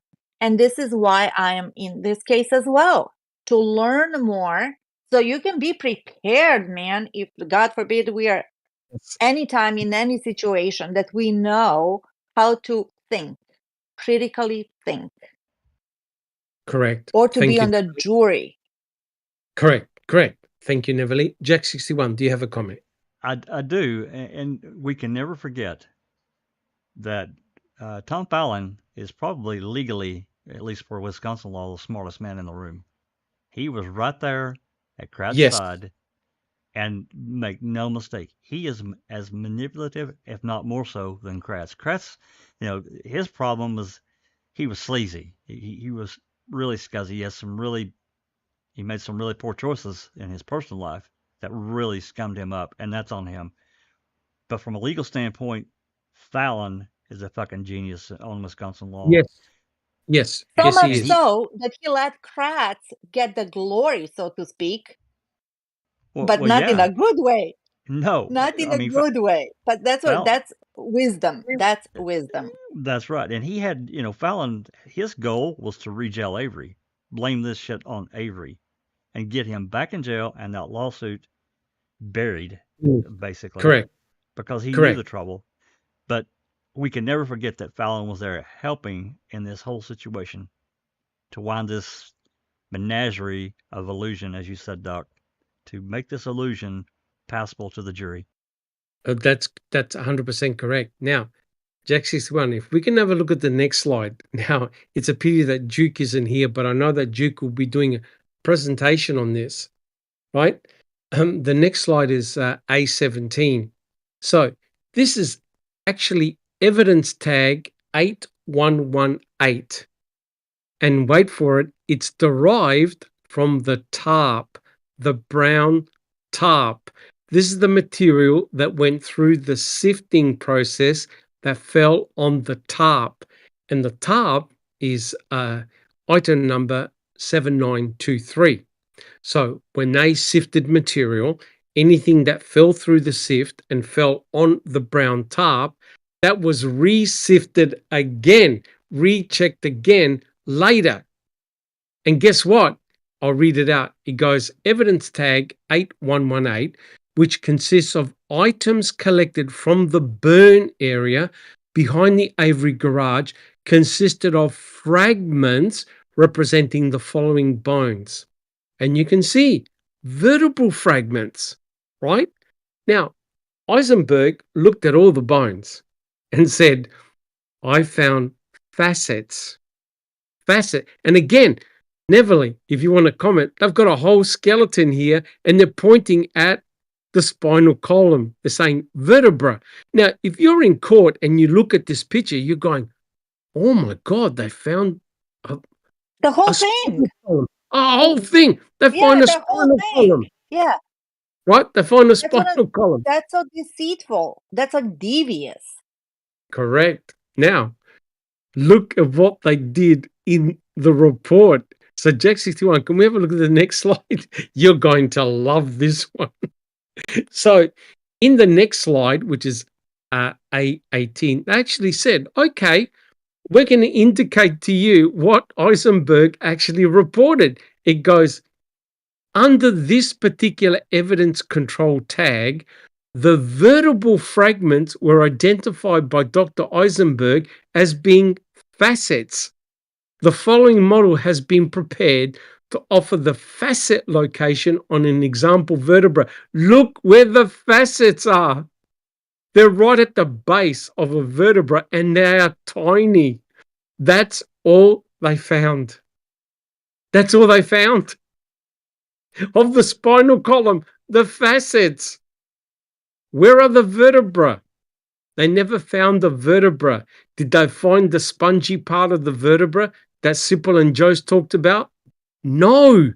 What Sipple and Jost saw was an animal bone, not a human bone. Jack 61. Just a question, just for my understanding, maybe others are thinking the same thing. Looking at these vertebral facets, just using something in your mind like a common whatever, how big are these things, or how small, I should say? Oh, they're tiny. They're probably pinky size, if not smaller. A vertebra isn't that big. And this is a facet. This is a facet joint, right? It's where it allows the two vertebrae to stack on top of one another. It's a surface. It's not. It's not an actual. So these facets allow the vertebra to stack, so you don't have bone to bone. Bone to bone contact, and plus there's also cushioning material in between the vertebra as well. Gotcha. So that's all they found. That's all they found. Right? But the impression that the pictures give, they found the whole spinal column. Of course. But it also but it also goes to prove that what Sipple and Jost saw in the grass was non-human. And the reason they didn't collect it, I'm sure. They didn't collect it because they would have looked at it and said, "No, that's part of a chop, what you put in a barbecue, right? Or they're scraps that you feed a dog." So yeah, or some kind of deer correct. Bone or some animal. Correct. Yeah. Okay. Correct. Okay, these facets, guys, if anybody ever had pain in the lower back or neck or anywhere, and you go to the doctors and they refer you to a specialist and they say, okay, let's do steroid injections in your back. You get a little bit of Versed, a little bit of fentanyl. So this is where they go. They do like foraminal or facet joint injections. So they put a needle in that little opening where the nerve travels through. Yes. They give it a little steroid injection. So the steroid is anti-inflammatory, a potent anti-inflammatory. So it shrinks the swelling. So the nerve has more room to go through these little facet joints, right? So I'm talking about like the size of it maybe of a pinky nail bed, maybe This small. tiny. This small. Now, Yet they deviously called it the spinal column, the vertebra. correct. Jesus. So there was a question asked by Ronica who said, "Is the facet still in evidence? And if so, can they still be tested if still available?" No, they gave back all the human bones. All the human bones were sorted and given back to the Hallbark family. I would dare say there are no human bones left to test. Jack 61, do you have a comment? Yeah, I would tend to agree with that. I mean, I don't know for positive, but as I recall from Hawkins' report, they had Eisenberg's report, and with all the property tags listed as human, possible human, and that's what they collected, put the rest back, and allegedly gave these bones to the funeral home. Correct. All right. So, guys, quite clearly, more work has to be done, more research has to be done on these cremains. But I'm telling you right now, what Sipple and Joe saw on the grass was not a human bone. It couldn't have been, because what did Eisenberg say? During a burning event, the honeycomb disappears. That's very susceptible to fire, right? And there's no picture of a vertebra intact. And in actual fact, Ertl didn't even collect that bone outside the grassy area, on the grassy area. He only focused on the ash pile, which, wait a minute, are they going to leave part of Teresa's spinal column on the grass? I don't think so. I think a cursory look would have looked at it and said, that's not a human bone, right? That's an animal bone. Leave it alone, right? And that probably will explain. Now, isn't this interesting? That'll probably explain why Brutus walked straight past the bone, because he only detects human decomposition, not animal. Jack 61. Right. Exactly. That's exactly right. Yep. Which, Yep. again leads us off to, BZ, which Correct. I feel strongly was not there, whatever they found on the 8th. I just don't believe it. Correct. Well, look, guys, let's do a couple. Is everyone happy to do a couple of more slides? Yeah? Yes. Absolutely. Yes. Okay. All right. So let's I'm go gonna to stop now. the set. Sorry. This is very, very interesting. Fallon questioned Sipple. Now remember, Sipple was never questioned about being a co-discoverer of the cremains.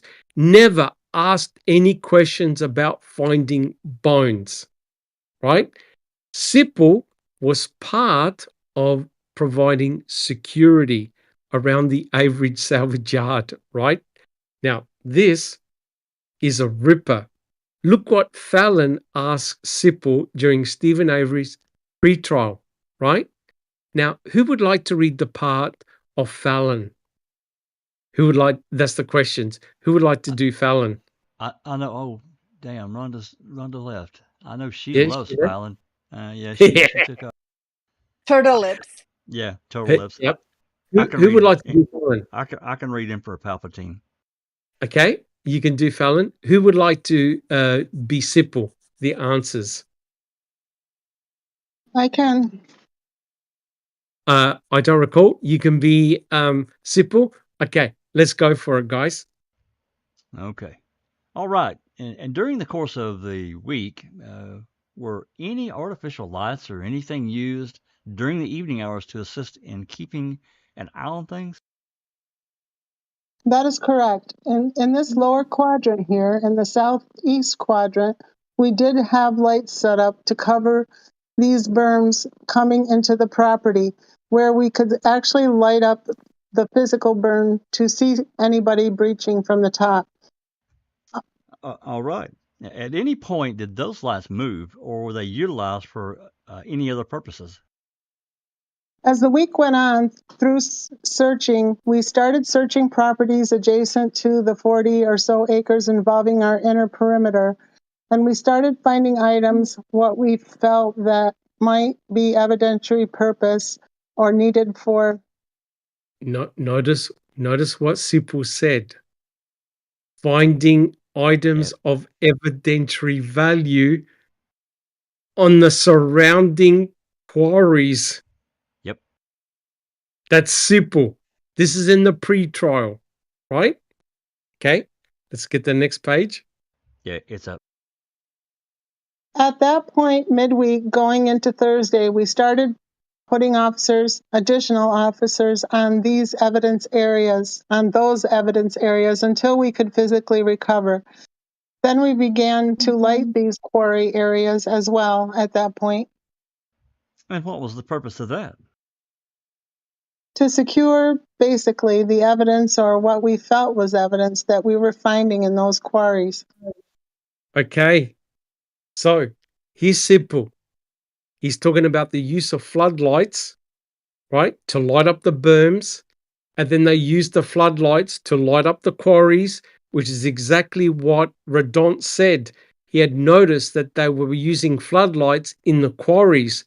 And by the way, that Thursday is November the 10th, the same day that Brutus does an alert in the Manitowoc County gravel pit, the same day that they're at Mickle's quarry, and the same day that the death certificate of Teresa Horbach is signed by Michael Kleiser.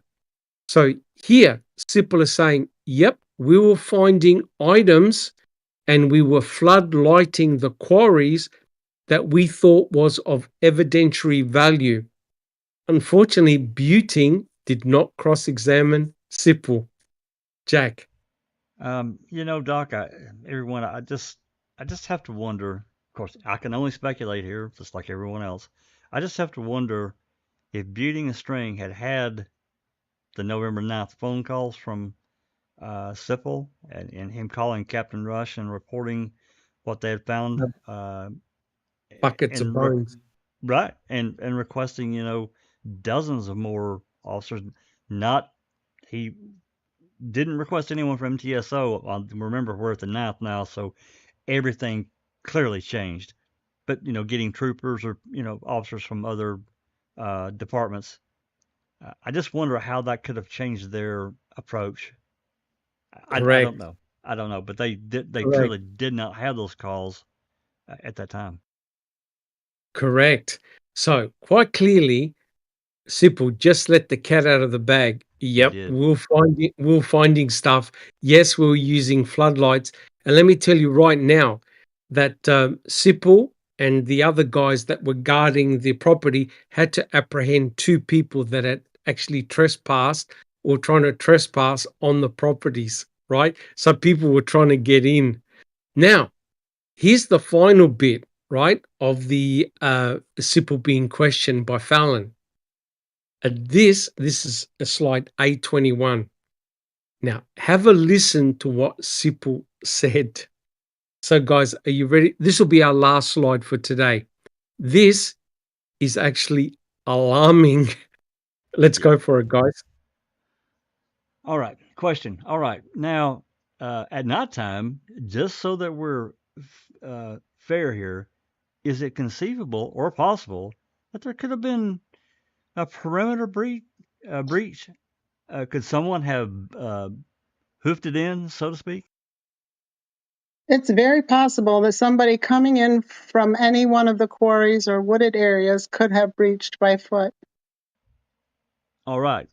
Is that the reason why lights were placed down in the quarry area later on in the week? Initially, those lights were placed at the vehicle location for the vehicle, and then we began to use them when the vehicle was removed for that purpose. All right. And secondarily, at the command post here, we had a state trooper sergeant at the command post. He would relieve his staff for breaks and bathroom breaks and meal breaks. And when he would return, I would travel, or Lieutenant Bo would travel through the property periodically at night and relieve our staff on the corners for breaks and meals and so forth. Did you hear that? Did you hear that? So both him and Bowie were relieving officers at night time. And who was one of the first officers to find the bone with Jost on the 8th? Simple. Simple. Well, isn't that interesting, Jack 61? Very interesting. Very interesting indeed. And furthermore, it proved that if anybody wanted to, they could get access to the property. They just came through a quarry or the wooded area and they're in. It's as simple as that. And isn't it interesting that the guy who's responsible for security is one of the first guys with Sergeant Jason Jones to find bones at the burn pit? Isn't that interesting, Jack 61? Yeah, well, yeah. When you go into November 9th and what he reported, again, we're left with this kind of open area, but it just drives me down a path that, of course, I have to speculate what the hell's going on here. And there's no doubt. I'll add one more thing. There's no doubt. Been out there in that area, out of town. I mean, short of there being a full moon and unclouded, it would be pretty damn dark out there. Yes. But I think Sippel's testimony was very, very interesting in the mere fact that, yes, they were using floodlights for security. And yes, they were using floodlights because they were discovering evidence. He let the cat out of the bag in the pre-trial. They were finding stuff in the surrounding quarries. Oh, look, guys, I think we've covered enough. We've covered a hell of a lot of information today. Next week, we're going to dive into Mikkel's quarry. And oh boy, does that cloud things. And again, I want to thank Brother Yuriz for pointing out that Sergeant Bill Tyson had made an error in his report. This now totally changes the dynamics of things. All right, guys. Well, look, I hope that you've enjoyed our podcast. Yes, we did make a few comments on convicting a murderer. But again, I really want to see the additional episodes before we give a full rebuttal, and which we will do. At the moment, as I stated, the first 4 episodes were all about vitriol and hate for Stephen Avery, that he's such a bad guy. Of course he has to be a murderer. Why are you even questioning it? But at the Foul Play team, we'll remain focused, looking at the forensic evidence. And I believe that now we're right at the heart of the investigation, Stephen Avery's burn pit. And that's been very, very crucial and critical, because there's stuff I'm learning all the time. New documents, people ask questions in chat, which means that I go off, Neverly goes off, Duke, everybody else goes off, finds more additional stuff. And now we are able to bring it all together. And I think in today's episode, it was quite shocking how it's very likely that the vertebra bone that was found in the grass, there was no red flag. There couldn't have been a red flag. The troopers were only on in that day, right? And if they thought that they found a human bone, it would have been tools down. It would have called everybody in, right? And the mere factor that what Eisenberg said, that couldn't have been a human bone. That had to be a bone from an animal.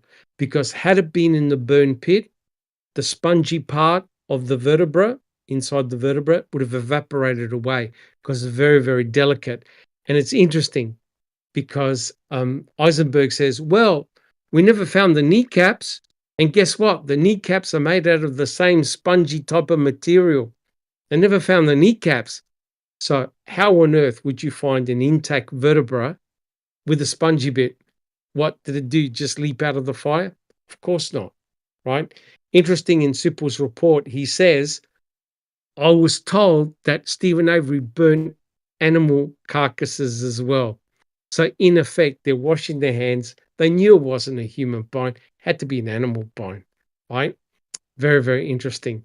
All right, guys. Well, look, I hope that you've enjoyed the podcast and learned a lot of new stuff.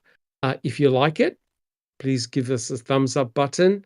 And we'll catch you all next week. But before we go, let's go around the table and tell us how things are coming along. Jack 61, how are you coming along? Yeah, very well, Doc. My voice is back to normal. No Barry White. No, Barry White.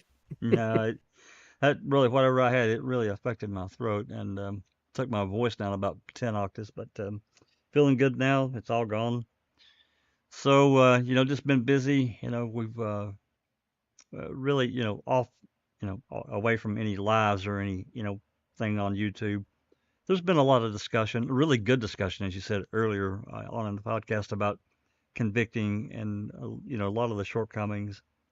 And I do agree. We should watch it all because, we may see thing in episode 4 and, question it highly. And then in episode 7, it gets discussed or explained, Yeah, right? I think that's correct, the correct. I think that's the fair way to do it. I mean, we could dismantle it piece at a time, but I think that we might be stepping on our own hand if we do that. And I just don't think that's the right thing to do. In the meantime, though, I do think it's, considering social media, specifically Twitter, It's I've gone posted, crazy. well, I've posted many things, questionable things, and tagged, Sean and Candace and even whoever's running the convicting page, and really not got too many answers. I've challenged them, and I'm probably going to redo this. I'm going to put that Jacobs call. I'm going to put it all in context, so it's Yeah. very clear that there's two separate things going on here.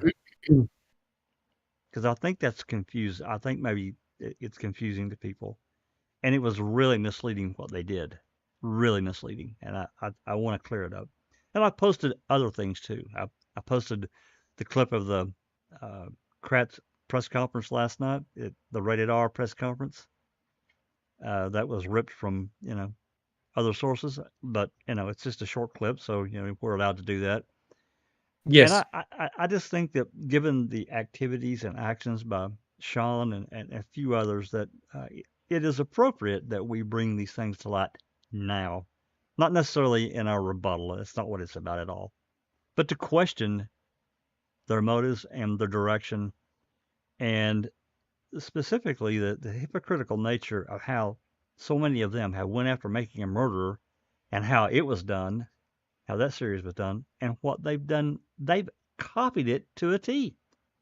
That's all I got to correct. say. Yeah, that's all I got to say about that. So for open back tomorrow, Travis and I imagine Kel are coming back to do part 4 of discussing post conviction, the post conviction process, answer some more questions, keep us on track on that in the here and now. It's important that we do that. And one more thing, I haven't scheduled it yet, but we have a newer member. She came to us looking for some help in trying to get the word out about a case that's near and dear to her, and that's um, it's kind of connected to the Delphi case, kind of as a side shoot. So her name is Ashley. I think her last name is Garth, and she's been convicted in relation to another murder that took place. But the way it's connected, it's a really complicated case.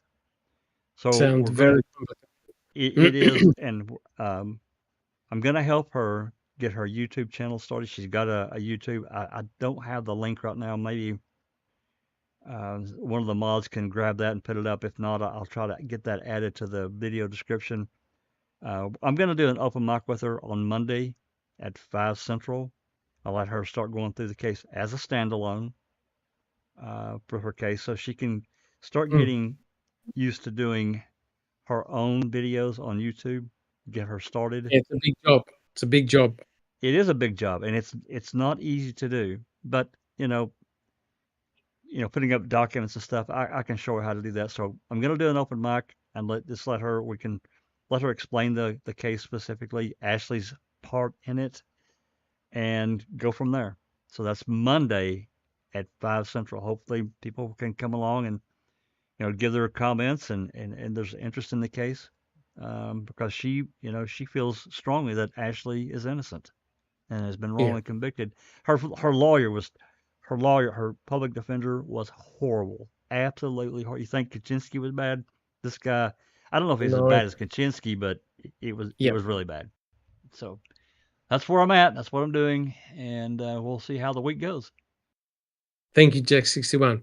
Awesome. Awesome. Yeah, it'd be great to have Travis back and with Kelly. Oh yeah, absolutely. Interesting. Thank you so much, Jack61. Next we have Neverly. How about yourself? How are you coming along? Mute. You're muted. Thank you. I said, thank you, Dr. Silkman. I'm doing great. Hey, first of all, thank you for all your time and hard work and putting all this together. I cannot emphasize how much work that is that you're doing and how appreciating we are here to support you.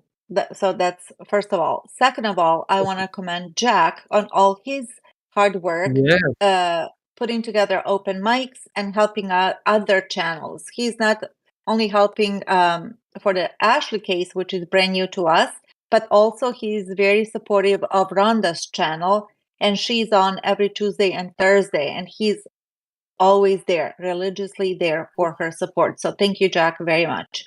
It's actually just Tuesday now for now because convicting just a murder. only Tuesday.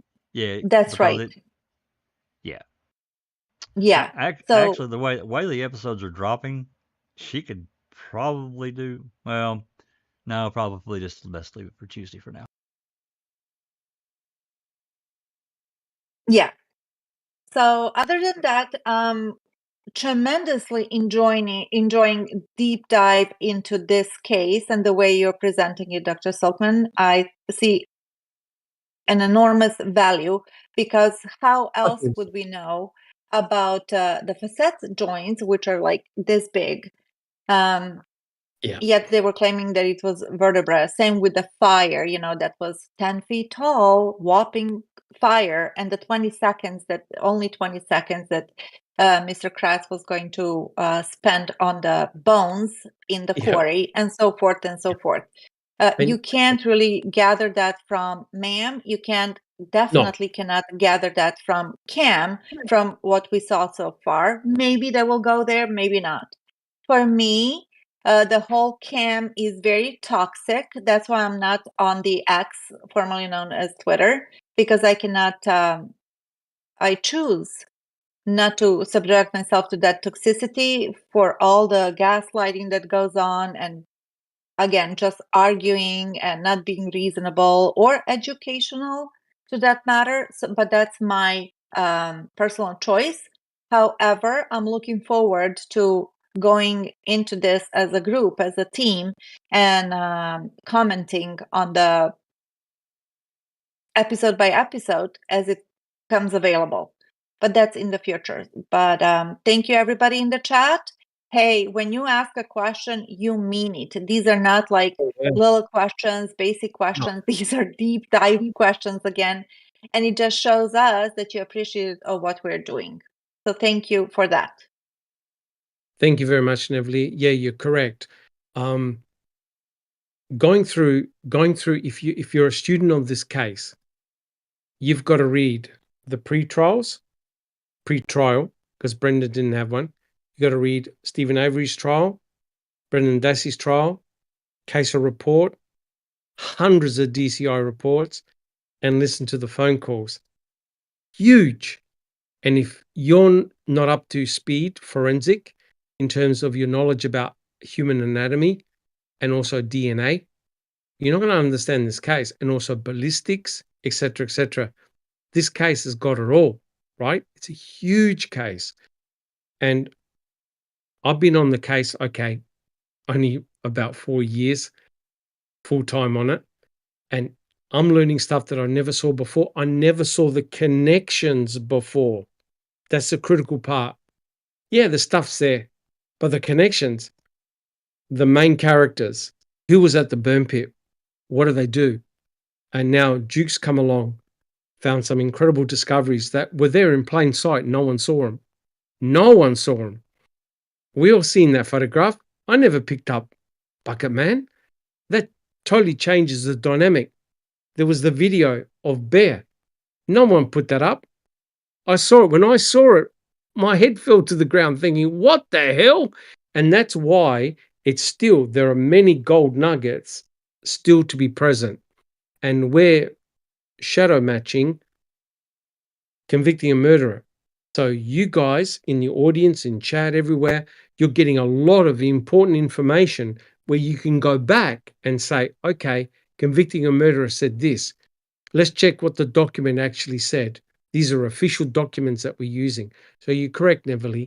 There's still a lot of very important information to be garnished from what we're doing.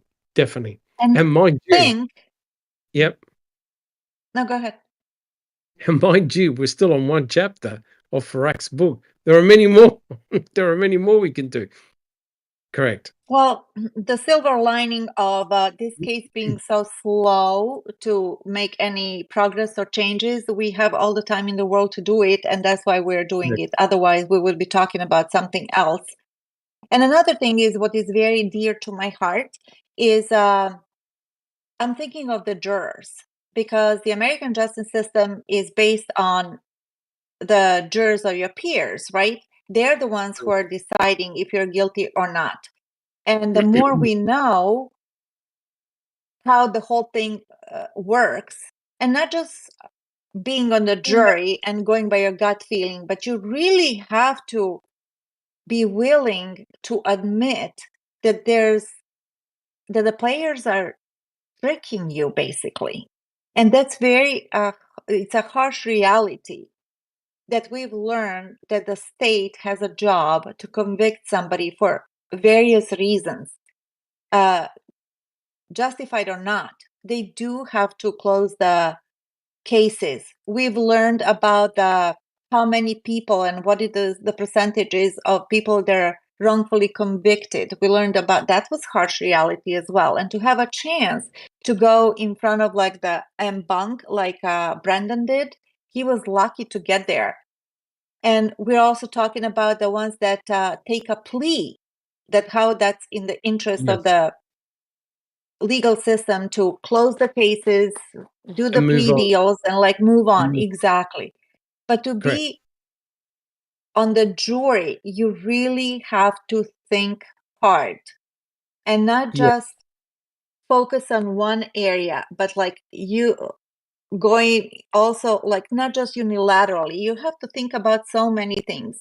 And basically they just get a pamphlet and say, this is what you're to go on. These are your instructions, just like a little pamphlet. And then, just like in the murder case, somebody asked the question, there was some alleged jury tampering. Well, we know that actually happened in Stephen's case. So this case is so complicated on so many levels, but not just pertaining to Stephen and Brandon. We're talking about globally. And to me, that's very interesting. So I'm sticking to it. Correct. And, what is even more disturbing is the fact that the people involved in convicting a murderer were outraged enough by MAM to do a counter documentary. That's phenomenal. Bearing in mind that the directors and producers of Making a Murderer had no influence on the judge or the jury, and both men are not in Las Vegas in the gambling houses. They're doing hard time in prison. And yet Brenda Schuller felt so outraged that she had to be involved in a counter documentary. I've never seen anything like this in my life, right? Now, if you argue, well, Making a Murderer influenced the judge and influenced the jury, and both men are free, they're walking the street making millions of dollars on book deals. No, both Stephen and Brendan are doing hard time and going to sit in prison for life. And yet, Brenda felt the need to bring in family members of Stephen only for them to spew vitriol on their own brother on TV. Now, where are the ethics? Where are the morals in that, Brenda? And not only that, to make matters worse, if Brenda wanted to attack the character of Earl, she could have destroyed him. Correct, guys? Could have destroyed him and Chuck. but gave him a free pass. Right? No doubt. Wow. Gave him a free pass. And yet, if Brenda's target was Earl would have been toast. Correct? Do you guys agree? Would Or have been Kratz. toast, How about that? right? Or And Kratz. for Earl and Kratz, and for Earl to say, yeah, I did bad things, but I got rehabilitation. I'm all right now. And yet Stephen was never given the chance for any form of reply or rehabilitation. They just let him out of prison, said, go, sir, you're on your way. That's why, in a way, in the back of my mind, I thank Sean Reck for revealing the corruptness and the garbage that the American criminal justice system is, whereby they had no care factor for Stephen, zero. And they simply bypassed his past, the wrongful doings on him, and how it destroyed him, his family, everything. They glossed past it as if to say, who cares about that? It's not good. But anyway, Yeah. we'll do The our rebuttal false later, right? premise, yeah. The false premise of wanting it to be a balanced approach and blah, blah, all of that. That was so disappointing, really. It is. And also we welcome checking convictions. And when I saw the little snippet of her in the series, I'm there to myself, this lady has worked so hard for so long. And Brenda Peterson decided to use that little snippet to represent her. You knew that Brenda it was all Schuller, bullshit. yeah. That Brenda Schuller used that little snippet to encapsulate checking convictions and all the hard work she's done over many, many years. You know that we are the targets. We are the targets. It's like vilifying the truthers, basically. Yep, The researchers, yeah. We're going to be thrown on the garbage heap like everybody else. Jack 61, do you have a comment? Just a brief one, and it goes directly to what we've seen so far, is all of the hearsay that Earl has said, and it is hearsay. It's somebody that's been given a platform to say things that really can't be backed up at all. It's just him talking, and that is so dangerous. Especially it's always been dangerous, but in today's world, it's like pouring gas on a fire that's already burning. And you got people saying, "Oh well, now I really believe he did it." And in fact, I'm going to say 98, 99% of what Earl said is hearsay. There's nothing that's been shown to back it up. Nothing.